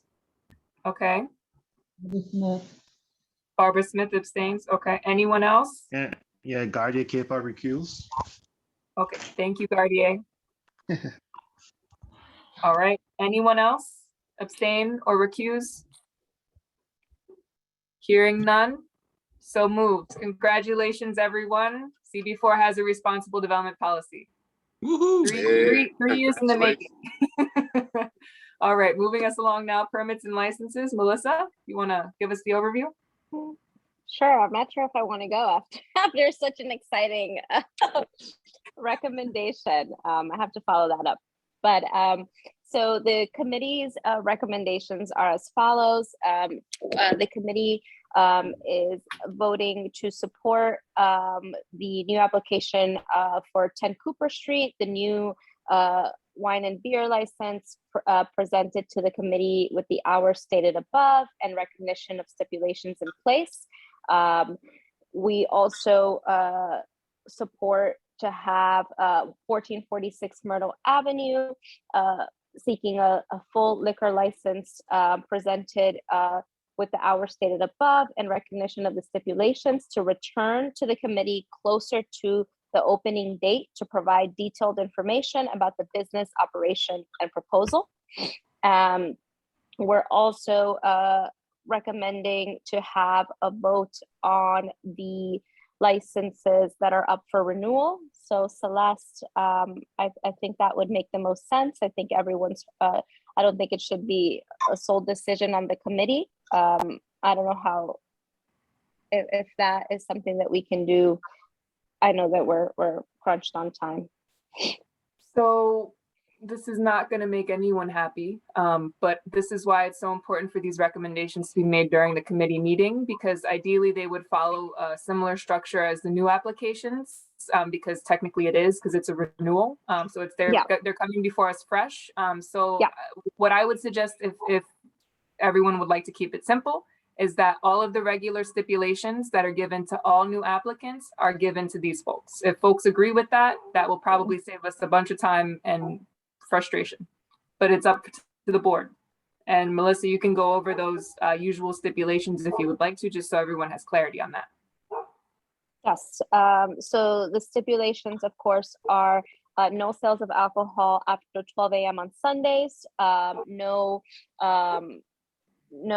outside noise in the backyard, amplified sound, as well as closing any outdoor space by 11 p.m. So those are the three stipulations that we uniformly always give as a suggestion to any establishment that comes forward to our committee. Quick point of clarification, was that no amplified sound after 11 p.m. or just no amplified sound, period? Just period. Thank you. Yes. That's what I thought. I just wanted clarification. Thank you. And then the hours, Melissa, for new applicants that are generally given? So what we normally suggest is, closing at max 2 a.m. Monday through Monday through Wednesday, and then Thursday through Saturday till 4 a.m. and Sunday, of course, they can close late, but no sales of alcohol after 12 a.m. So those are just some of the frameworks that we try to really guide the establishments with, so they can be respectful to quality of life and to their neighbors and residents around them. Okay, so now I'll ask if folks would like to differentiate between the new applicants tonight and the renewal applicants, if there's a need to do that, or if folks feel comfortable with the blanket vote. Is there a motion or is there a preference from the board? Can I just mention that it seems that we just had the Assemblywoman on talking about the fact that we're just bringing on all these liquor licenses to the community, and for the last couple of meetings we just sort of blanket vote all these liquor license. And I know Mr. Camacho and you, Celeste, are doing an amazing job, and you guys are trying to put a hold on these things, but it can't be that we continue to do a blanket vote with the old and the new. At some point, we have to draw a boundary and say, we're not going to continue to accept this. And I think it's a little bit frustrating to continue to do it in that regard. Understood. So I'm hearing a preference for separating them. So if the board is comfortable with moving forward with just the new applicants, we need a motion on the committee's recommendation, which Melissa just read. This is Annette. I agree with Andy. I'm sorry. I think okay. we need to back up on this. I agree too. Okay. This is Martha Brown. I agree as well. All right. So we have Ann and I hear Desmond. Ann, if you would like to speak. Yeah, I think that, I think it's a really fair point. I think that if that is a policy that we decide that we want to pursue, we both have to align that with SLA, which typically overrules us, but we should also let people know beforehand. I think that it's to do that sort of all at once without actually announcing it is perhaps not fair. And I think that if that's a conversation we want to have, we should make that an agenda item, and that we should say that, we are going to work with our electeds and with the SLA, that we already think there's too many bars. And I think that's a totally legitimate, valid conversation to have. I think it's a little late to spring it on people who have already gone through the process and are absolutely up at most of these are renewals. So I think that just as a fairness point, we should have due process on that. So for point of clarification, what you're saying is that you want each one to be separate on the vote? No, I'm sorry. I'm sorry. What I'm saying is I'm responding to what Andy Marte said, which was, let's not have blanket votes on stuff. Let's not approve everything without even. So maybe, I guess if the question is it a blanket vote? Point of order. And point of order. There was a motion on the floor. There was a motion on the floor. Seconded. Point of order. Yes. So to not have a blanket vote. I think that should. I'm confused.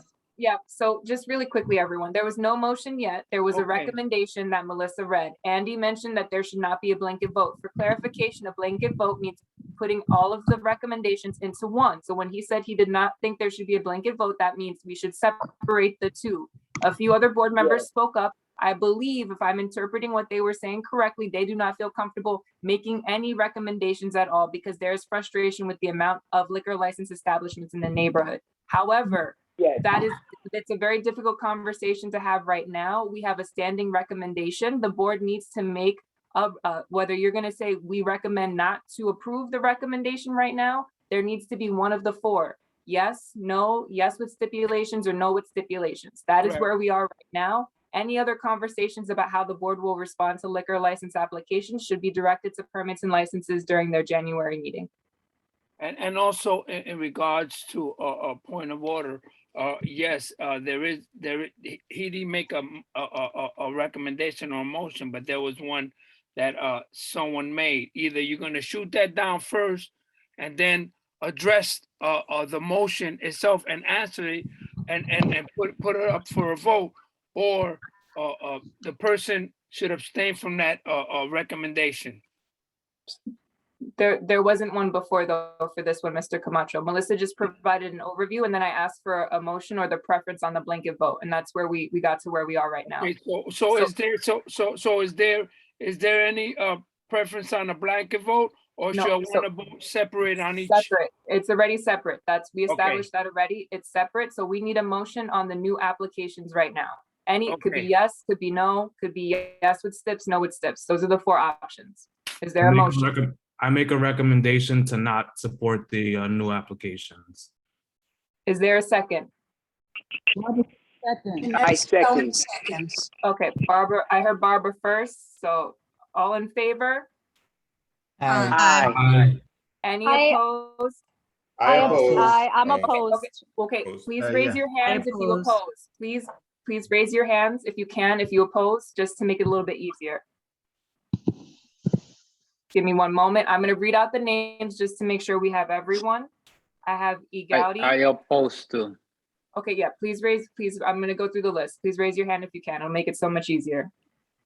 Egaudi, Melissa, Desmond, Dustin, Jared, Tanisha, Gardier, and Kristen, Jose. Did I miss anyone? Martha Brown. No, Martha, this is if you oppose. Do you oppose? I oppose. Oh, that's I oppose. Yes. Yeah. Martha I Brown. oppose also. Okay, Raul, okay. Martha.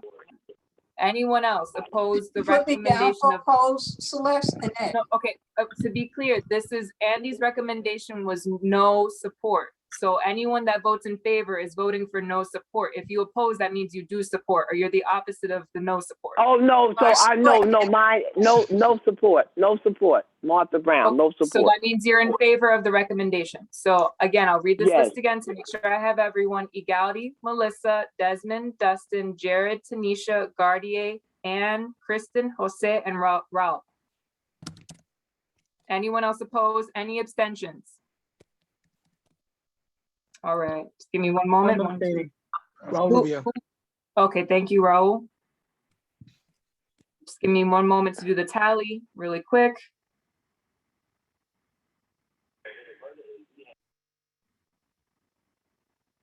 You can add me also, as Joshua Brown. Okay, 13.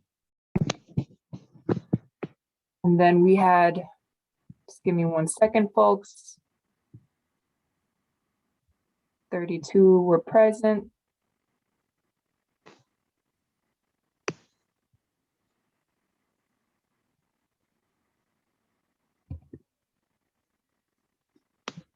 And I believe this is going to carry. Just give me 1 second.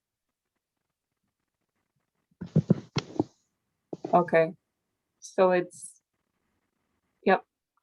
Well, no, hold on. There were 32 board members present earlier and 13 yes. So that means that the motion carries because it had to be more than 16.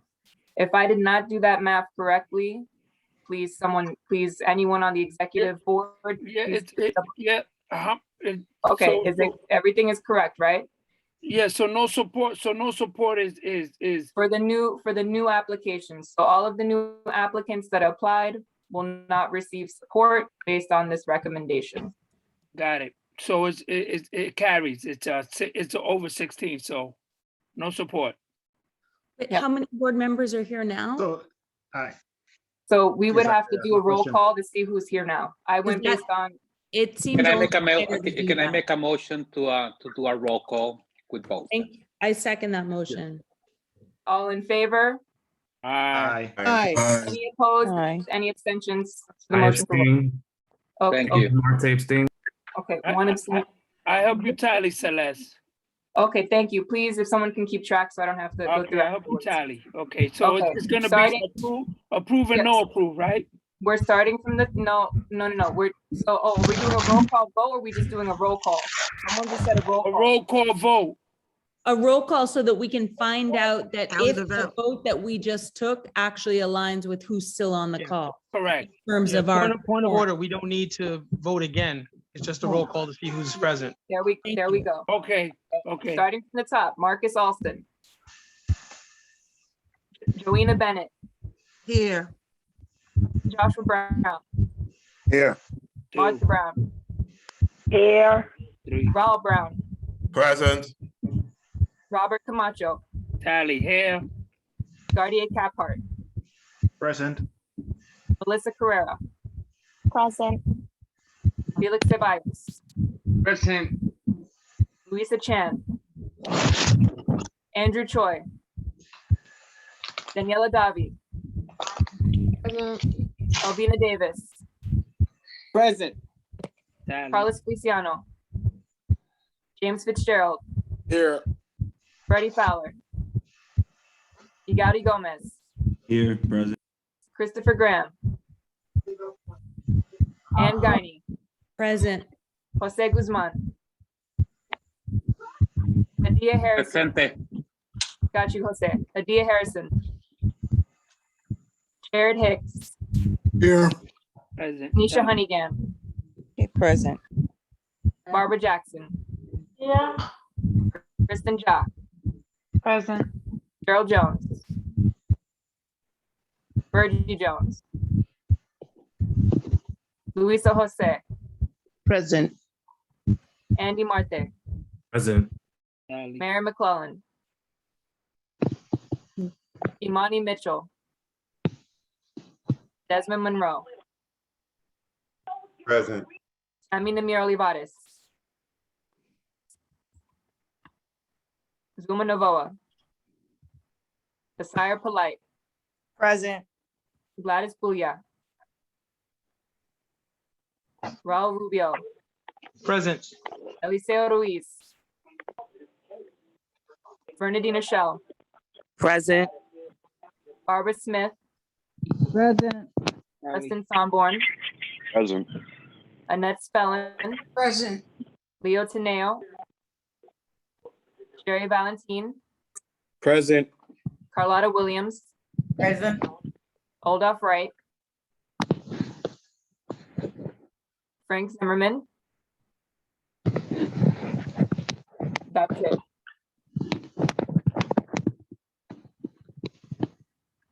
Is Frank in? Hello? Hello? I'm Frank Zimmerman? counting. I'm trying to count. Frank was not there. I only marked the people that said that they were present when we went through the roll call. If they did not say that they were there, I did not mark anyone present. 29. Celeste, this is Hadia. I didn't hear you call my name the second time. Yeah, I called everyone's name on the list. If you did not confirm you were present, please let us know now. Otherwise, you're not on here. Yeah, Anyone I'm else? Hadia Harrison. I'm present. I got you now, Hadia. I called your name twice earlier. That's 30. Anyone else? Eliseo, I heard you say something. I didn't hear you say you were present earlier. Oh, I was present at the beginning. I sent you a text message Okay. and I'm still here. Yeah, okay. You I got- didn't hear you got just now. anything to eat? All right, so let's count. So again, folks, you gotta be prepared when we call the roll. We gotta count again.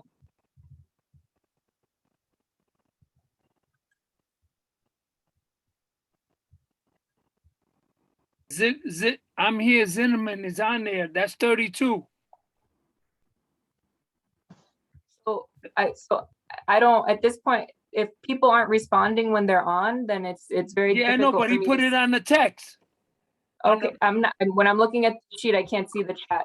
No, I Just so see the folks chat. know. He says Zigerman is here.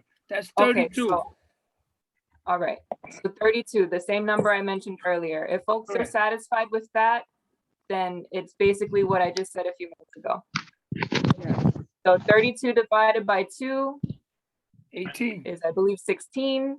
We had 19 that were 16. opposed, only 13 were 19, meaning we're in favor of the opposal.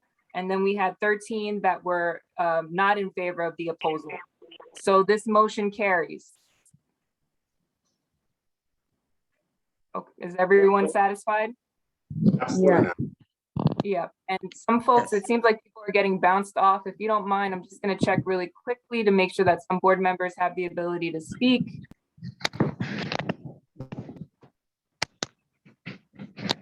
All right. Please drop a line in the chat if for whatever reason you're not able, because we don't always know when you get bounced off. Okay, so now we have to go to the renewals, the renewal applications. Is there a motion from the board on the renewal applications? I want to do it separate. I make a motion to do separate vote. But we're already doing them separate, Barbara. We just did the new applications. Now we only have left the renewals. Yes, They're already but separated. renewals. That's what I mean. I wanna go to renewals Yeah, separate. so we don't have to make a motion because they're already separated. You could literally just make the recommendation for the renewals now. I think, is she trying to say that she wants to separate every single renewal, or is that a Oh, or do possibility? you want to by establishment, Barbara? You mean? Thank you, Celeste. I'm sorry? I want to do it separately. Separately. But by, you mean by location, by address? Yes. Okay, sure. I mean, You should do it because you can't do a blanket because some people may not want to vote for one place. okay. I mean, okay, so Barbara is making a motion specifically to vote on each address separately. Is there a second for that motion? I second the motion. Okay, all in favor? Aye. Aye. Any opposed, any abstentions? Raul Rubio, I'm abstaining. I oppose. Okay, just one second, folks, trying to take a note. Abstain. Egauti, that was Egauti, right? Opposed? Yep. Okay, any others opposed this particular motion? I oppose. Carlotta Williams abstain. Oh, okay, just one at a time, please. Carlotta abstains. And then I'm gonna go by hands raised again, just for the opposed to this motion. I have Tanisha, I have Jared, and I have Dustin. I have Raul, I have Ann. Those are the ones that have opposed. And then 2 abstentions. This motion carries. Now, Jose Guzman also. okay, thank you, Jose. This motion still carries.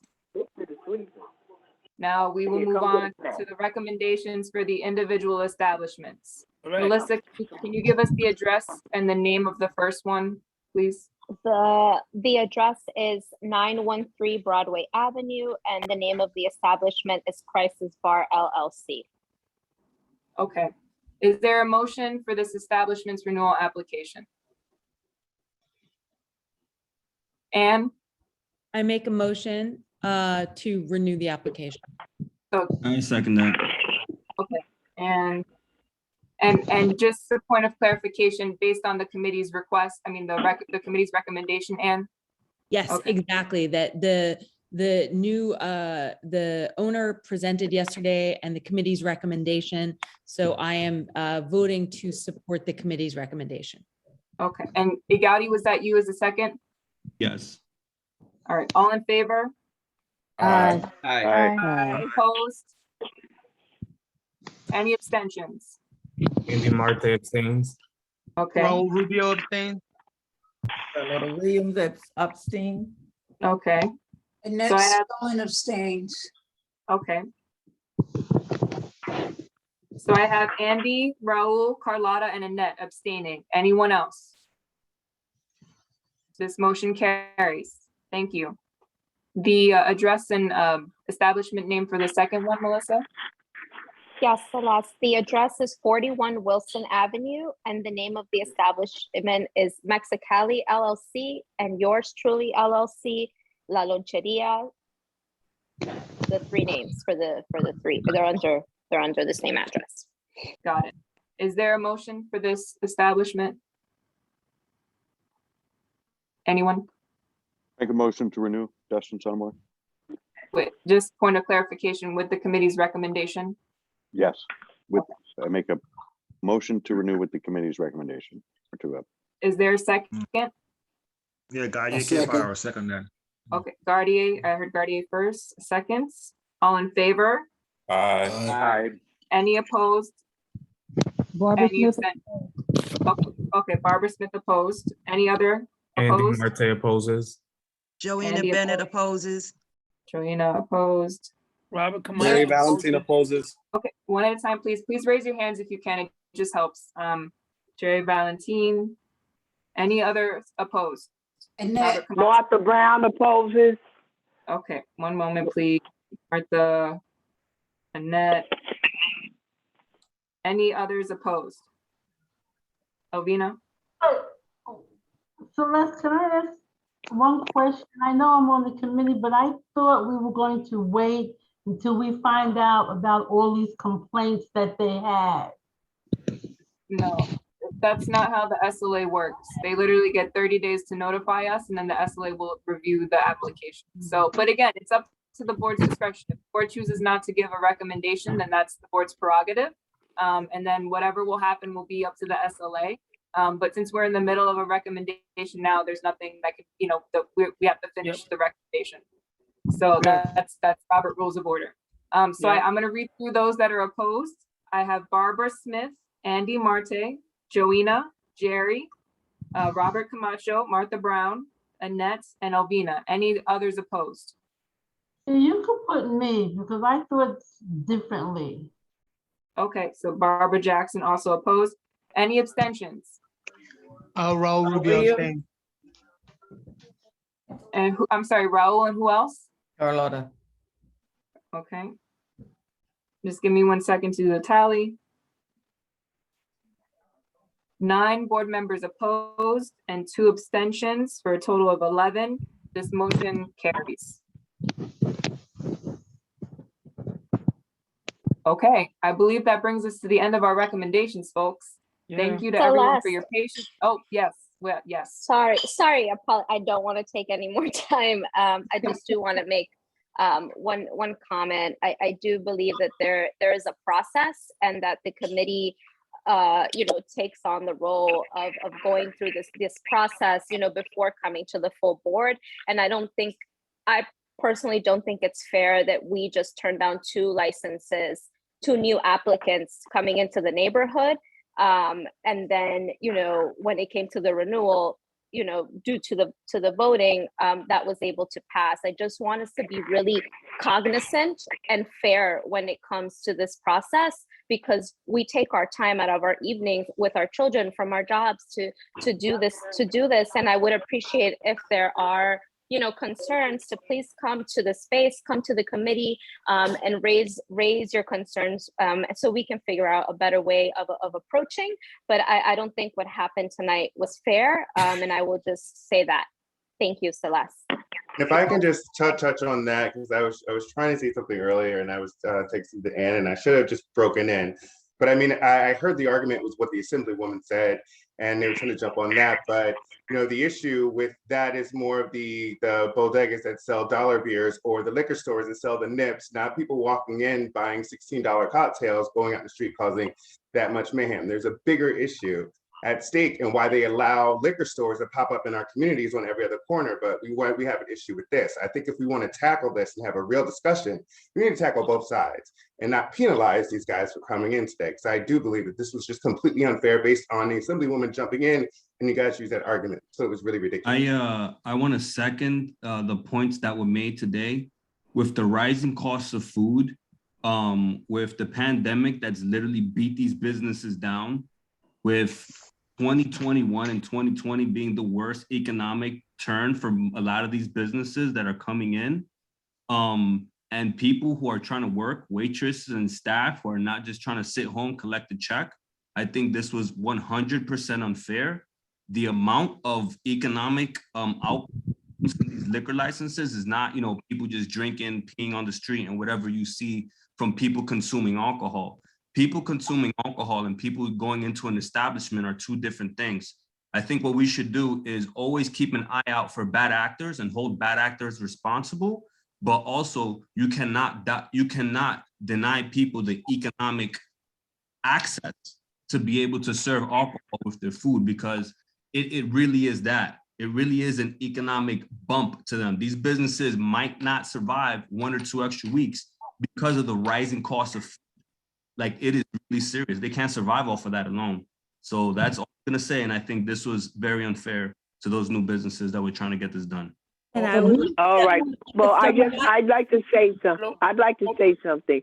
Remember, these are recommendations, and the state liquor authority will have the final say. So it's not like it's the end of the world. And I'm sure, as they have done in the past, they will override any of our votes. So maybe some of you will relax. They're probably going to override the vote, our vetoes anyway. And that's all I have to say. Martha Brown speaking. So I would like to add to that. This is going too far. Come on. One at a time, please. So I have Ann, then I have Jose. I hear Gardier, I believe, and then Hadia. Anyone, please raise your hand, folks. Please raise your hand. And I'll keep it super short. I think it was really unfair to the new businesses. One is Salud, across the street from the office. That guy has been a good operator. No, he's just trying to change his liquor license. He has had zero 311s. The other people are, I cannot agree more with what the unfairness of this process. I agree. There are way too many bars right now. We can't just like change horses midstream and be like, oh, I'm sorry, you made it all the way up to this point, but we're going to change our mind now. If we want to have this conversation, and I support having this conversation, it needs to be deliberative. It needs to be strategic.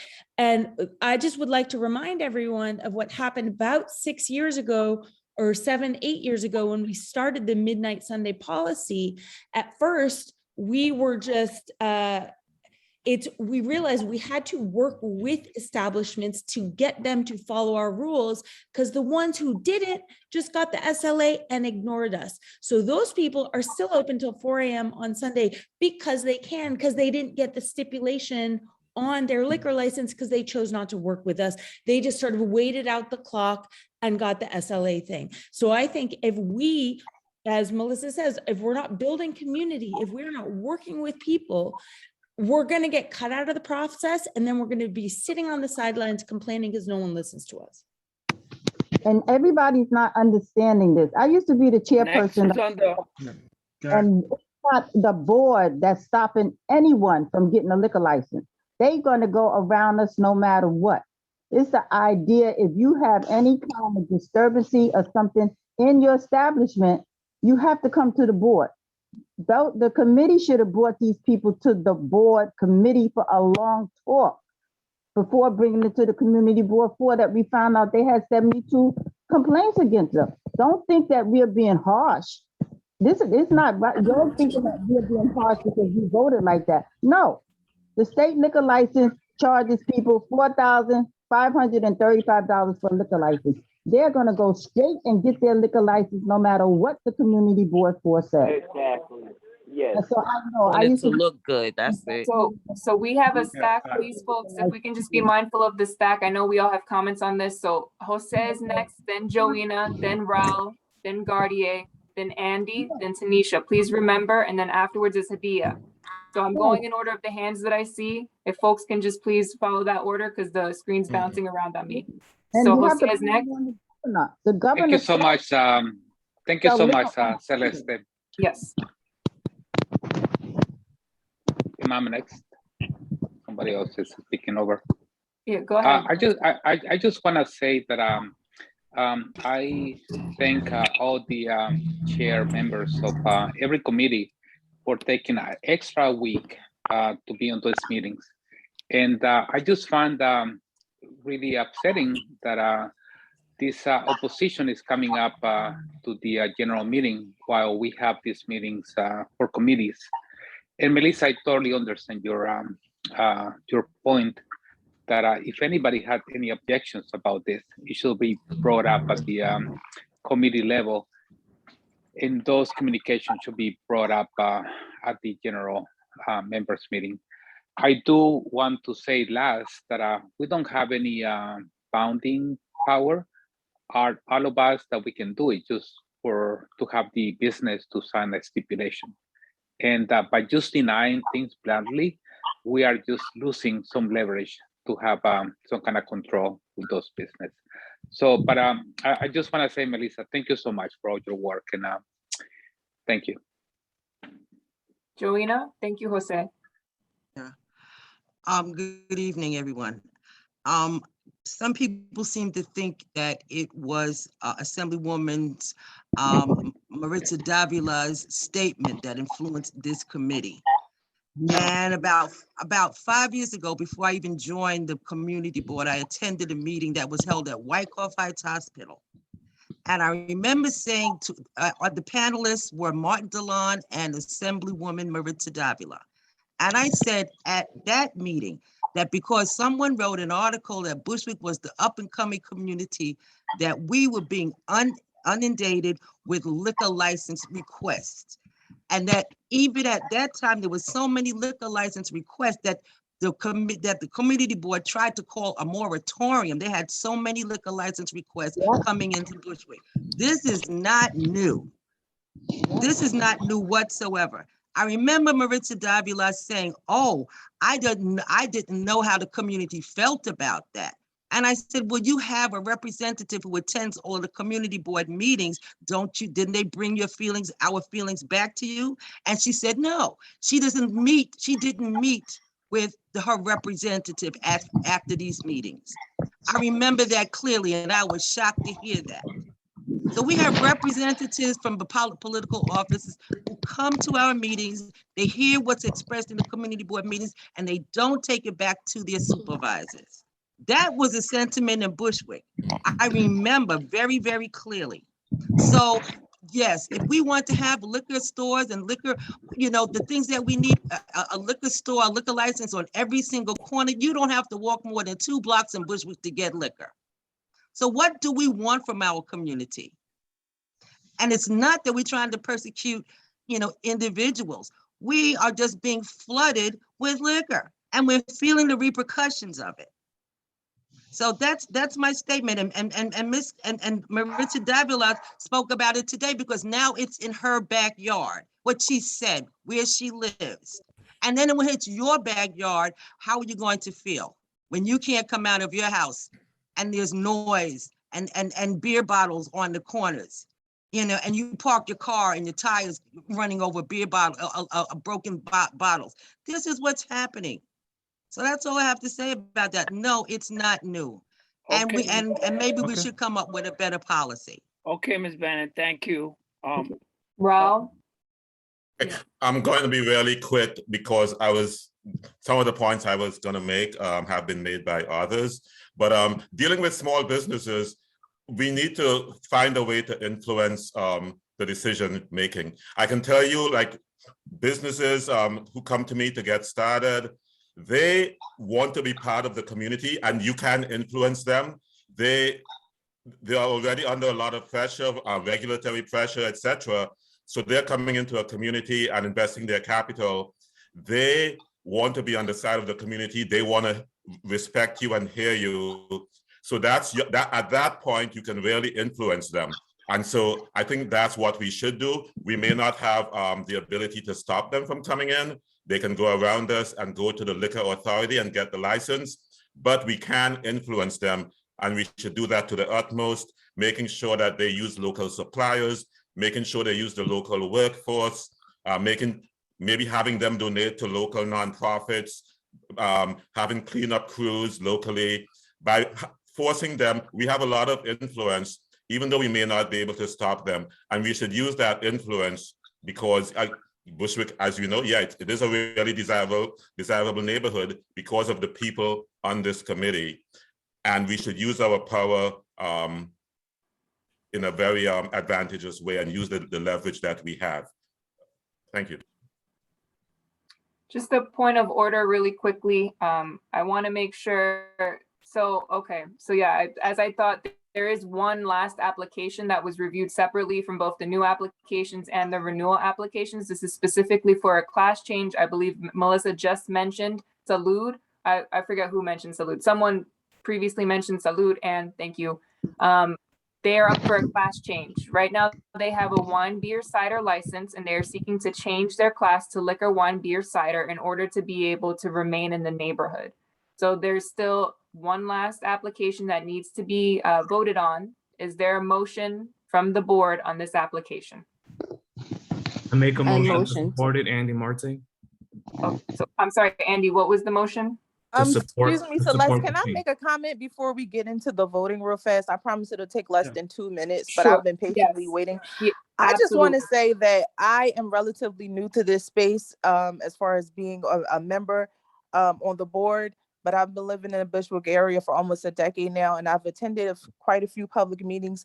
And I want to say to the organizers, or the people who are responsible for sending out the email blast, reminding us of the meetings and everything that takes place. First of all, I want to say thank you for committing that time and doing all you do to keep this board going and functioning.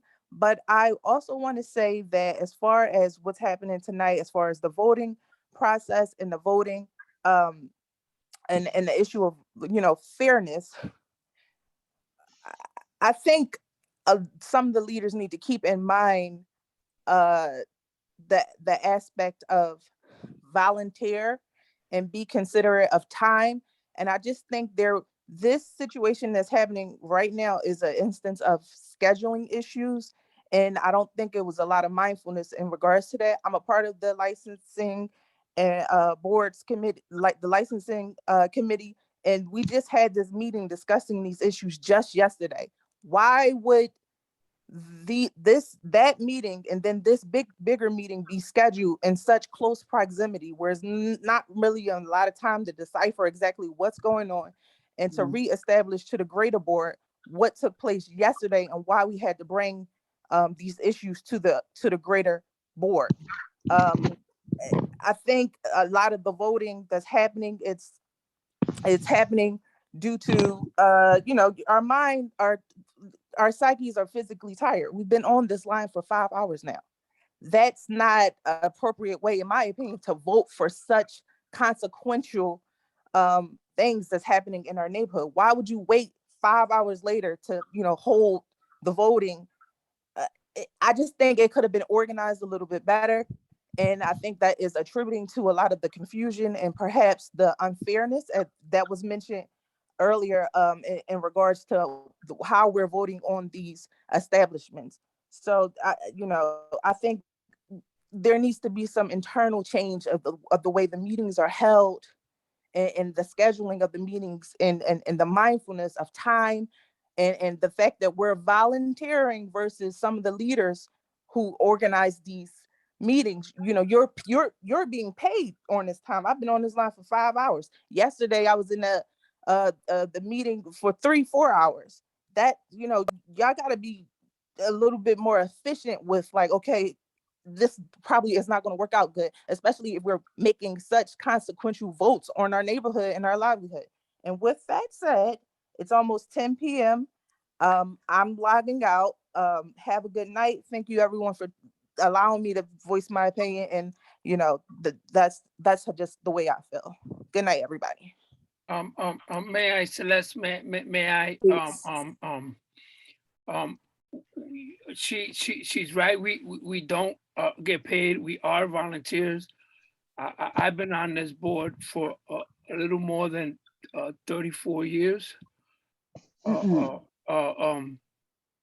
we were in meetings not for 5 hours, 9 hours, 10 hours, 11 hours. When Bushwick was burning and we were making decisions on homes and houses. So, you got on this board, there's things that change. We may not agree, but yes, there is a committee. The committee made a recommendation. The full board has to vote on the recommendation. And if they don't agree with the recommendation, that's the democratic process. That's what we had. People have to express themselves. They have to listen to themselves, whether it's 10 hours, 20 hours, 4 hours. In Congress, people stay in hours for 12 hours, whether you don't get paid and I don't get paid. I don't get paid. I'm the chair. I don't get paid. But we really You don't get paid. That's I'm right. sorry. None of these board members get paid, and me as the chair Get don't paid. get paid. And I go to every board meeting, every committee meeting, every board meeting, everything. But what we really need to do is focus on what's on the agenda and what we have in say.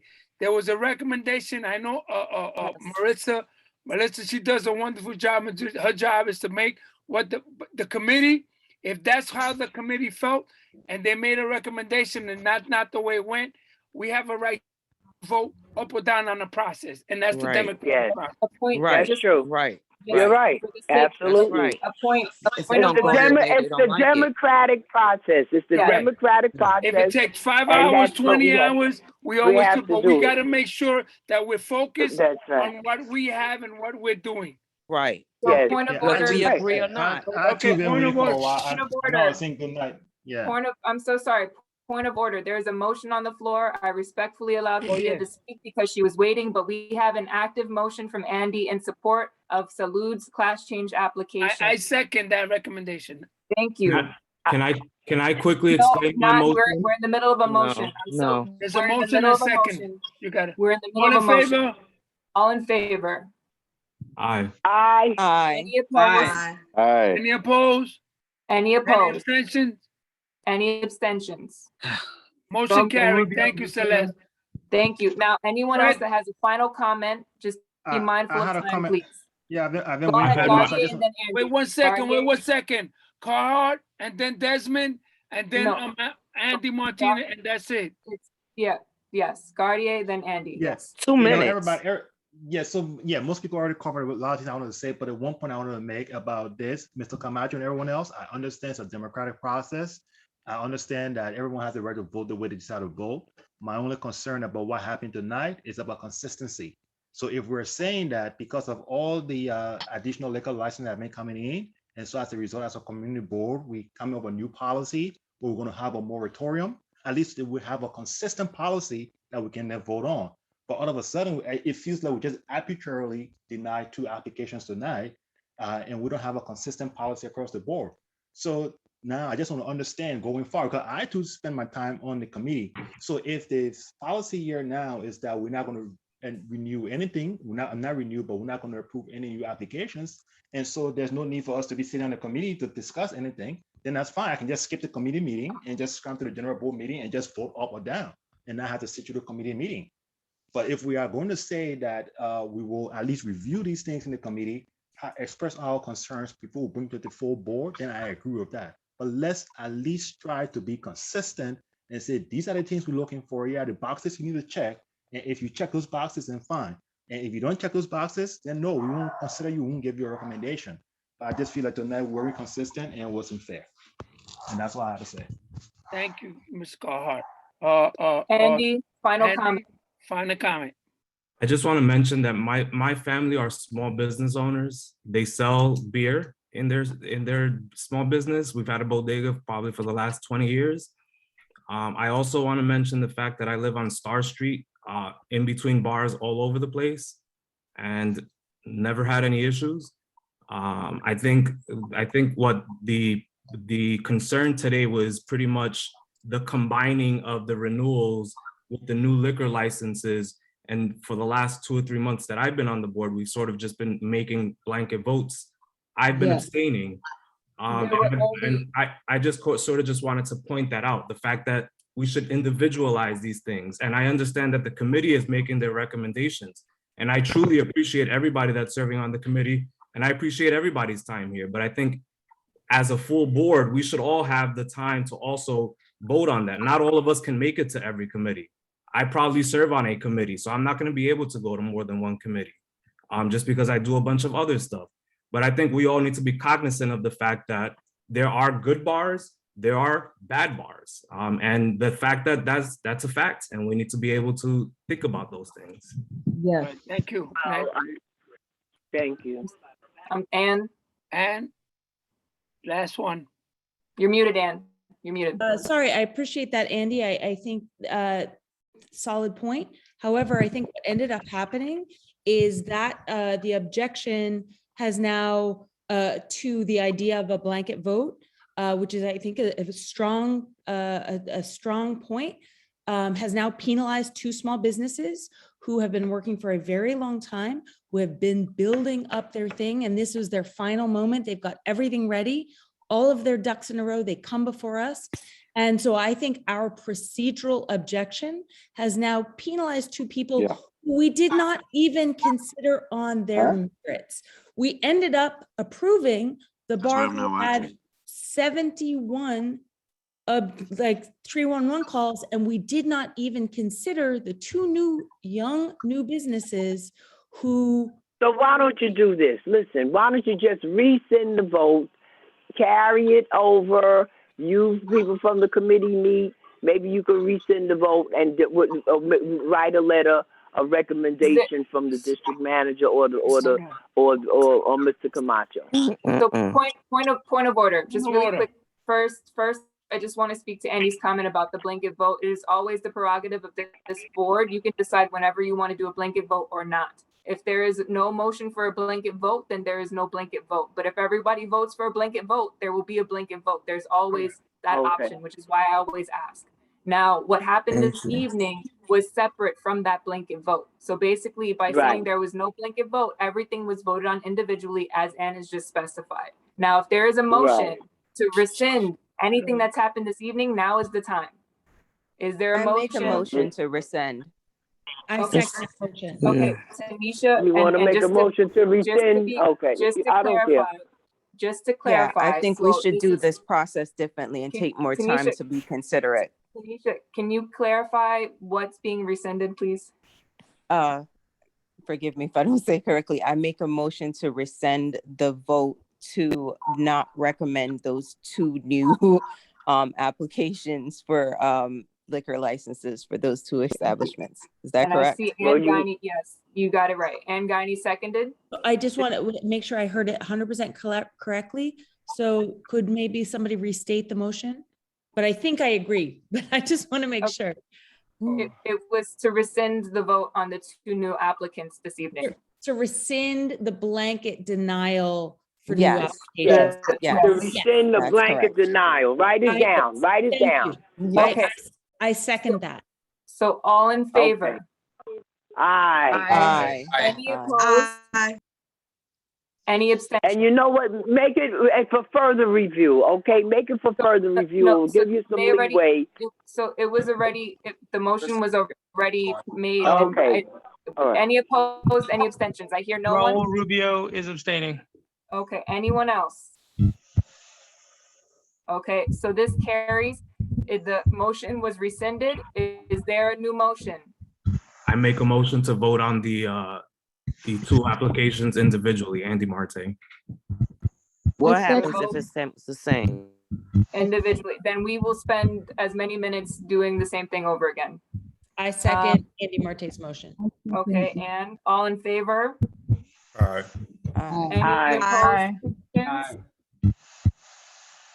So moved to vote on them individually. Melissa, are you still there? Yes, I'm still here. Are you able to give us the first address and name of the new applicants? Yes, so the first applicant is 10 Cooper Street. This is Singularity Cupboard LLC, the Tiny Cupboard.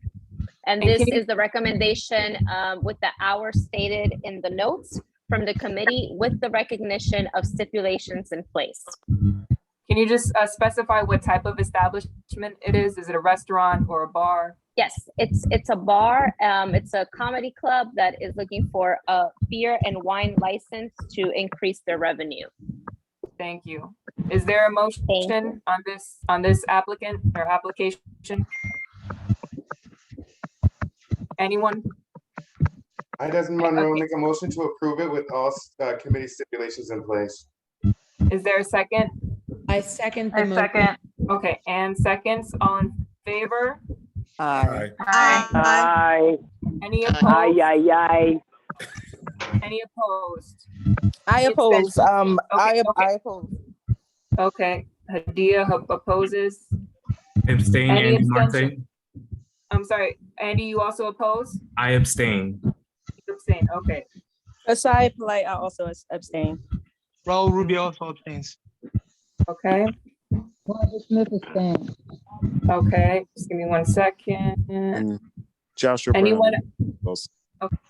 What do you do, Josh? Abstain? Yes. Okay. Jerry Anyone Valentin else? abstained. Okay. Anyone else? Melissa, would you be able to give a tiny bit, the 2-sentence version of the background of Let the? me, what no, was- no, wait. No. We're still in the middle of this. Let me do the Okay, fair tally. enough. and- I'm sorry. So, Please. and I'm sorry, there's someone with background noise on right now. If they can just, okay, I think I got them. So 1 opposed, Hadia Harrison, and then I have Andy, Asire, Barbara, Raul, Joshua, Jerry abstaining. Anyone else before I do this tally? And Cheryl Jones abstained. Okay, thank you, Cheryl. Only 8, so this motion carries. Now we can move on to the next establishment. Melissa, if you don't mind, the address, name, and then just what type of establishment they are. Yes, so the Brooklyn Skyline located at 1446 Myrtle Avenue. They are looking to apply for a license with all the stipulations, agreeing to all these stipulations, also an agreement to no sales of alcohol after 12 a.m. on Sundays, closing their outdoor spaces at 11 p.m. and no amplified sound outside. What type of license? I'm sorry. This is a bar. No, is it a liquor, wine, beer, cider Oh, license? full liquor. License? Apologize. Yeah, full. Okay, thank you. Okay, is there a motion for this establishment? Sorry, Celeste, I wasn't finished. The motion, the recommendation from the committee is to have the applicant return closer to the opening date and provide detailed information on business operations. What? Okay. Anything else, or is there a motion? from the board? I make a motion that Second the that we motion. set that recommendation. Okay, and then Tanisha, was that you for the second? Yes. Okay, all in favor? Aye. Aye. Any opposed? Andy Marte opposed. Okay. Anyone else opposed? Any abstentions? Aside polite, I abstain. I abstain. I'm sorry, Desmond, was that you? Yeah. Okay, anyone else abstain? Raul Rubio. Raul, Josh, anyone else? Barbara Smith. Barbara? Anyone else abstain? Jerry Valentin abstained. Last call, any abstentions? Okay. That's Jerry, Barbara, Joshua, Raul, Desmond, Asire abstained, and then Andy opposed. Only 7, this motion carries. Thank you, everyone. If we have no other recommendations, that concludes this part of our meeting. Everyone's good. We can now move on to old business. Any old business? Anyone? Going once, going twice? Any new business? Going once, going twice? We'll move on now to our announcements. I don't know if we still have anyone with us to make an announcement, but I asked you to be brief. We have, I It's see 10 some of our- o'clock. It's 10 o'clock. So this It's is 10 o'clock. the briefest announcement you've ever made. We're achieving new records this evening, but I'll start with our elected representatives who I see on right now. I thought I saw Marcus. I don't know if you're still I'm there, here. Marcus. Yes, go for it. Hey everyone, just want to say happy holidays. Check out brooklyn-usa.org and I look forward to seeing you soon. Thank you, Marcus. No problem. Happy holidays. I know you better be here. Happy holidays. Happy holidays. All right, Mary. Hi, everyone. Good evening again. I'm from Assemblywoman Davila's office, and I just wanted to give a little shout out to a holiday give back we're doing next week. It's going to be next Thursday, December 23rd, 2 to 7 p.m. at the Bushwick Generator, 215 Moore Street, 11206 is the zip code. And if you want to know more about the holiday gift back, we're going to be giving out toys, food, stuff like that for families and children in the neighborhood. So just give us a call or, send me an email. My information's in the chat if you want to know more details and information about this event. Thank you. Mr. Weiwei? Yes, I'm here. Happy holidays, everyone. The library is celebrating its 125th anniversary. We're very thankful to you and the outgoing borough president and mayor-elect who issued a proclamation to this effect. We have a total of 61 branches, and we are the 4th largest system in the nation. We are offering expanded services in locations that are open. They include library card signups, limited reference, virtual programming, print on demand, and you name it. We are also very thankful to outgoing councilwoman Dama Diaz, who donated a sum of $500,000 for capital aid at the Washington Irving branch. So I doff my hat to everybody, to all of you, and you always got our backs. Thank you very, very much. God bless you. Thank you, Weiwei. You know we love you. Well, I do. I'm pampered. I always know. I also have an announcement from Gladys. I don't know if Gladys was able to get back on, but she wanted to wish everyone happy holidays. And I also just want to say thank you to both Sharon and to Kim. I know that it's been pretty crazy. I haven't been able to be there, but I really appreciate you both stepping up and teamwork, right? That's how we get things done. So anyone else, final announcements? Going once, going Merry twice. Christmas, everybody. We still have the second roll call, so please just be ready. And there needs to be a motion to adjourn. So if everybody's gone, the meeting will never. I'll make a motion to adjourn. We haven't done the second roll call yet. We got to do the second roll call. Just be ready. We're gonna fly through this. Frank Zimmerman. All right, let's bring it. Hold up right. Carlotta Williams. Jerry Valentine. Present. Leo Teneo. Annette Spellin. Happy holidays to everybody. Good night. Justin Sonborn. Good night. Barbara Smith. Bernadina Shell. Happy holidays. Eliseo Ruiz. Happy holidays. Raul Rubio. Present on that little screen in front of you. Gladys Bouya. Asaya Polite. Happy holidays. Zuma Navoa. Sammy Namir Olivares. Desmond Monroe. Imani Mitchell. Mary McClellan. Andy Marte. Thank you for your leadership, present. Luisa Jose, you're welcome. Happy holidays, present. Thank you. Virgie Jones. Cheryl Jones. Present. Good night, everyone. Kristen Jock. Present. Good night. Happy holidays. Barbara Jackson. Nisha Honeydan. Jared Present. Hicks. Gotcha, Nisha. Jared Hicks. Hadia Harrison. Here, good night. I've had a glitch on the list. Give me 1 second, everyone. Sorry. Good night. I'm so sorry, folks. The list just. Here we go. Martha Brown. All right. Sorry about that. Jose Guzman. Present and happy holidays. Good night. Ken Gagne. Present and good night, everyone. Happy holidays. Christopher Graham. Igaldi Gomez. Freddie Fowler. James Fitzgerald. Here. Carlos Feliciano. Albina Davis. Happy holidays. Thank you. Daniela Davi.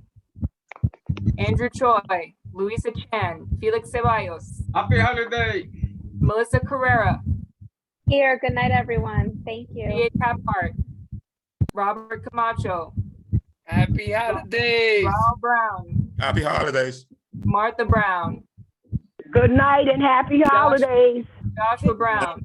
Merry Christmas, good people. Lena Bennett. Merry Christmas to all, and to all a good night. Marcus Alston, please, a motion to adjourn. I hope everyone hasn't already jumped off the meeting.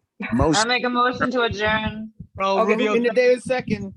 Kristen, and then I heard Raul, all in favor? Aye. Aye. Good night. night. Happy holidays. Happy See you in the new year. holidays. We Good love you night, all. everyone. Excellent. Merry Christmas, everyone. Thanks to the Merry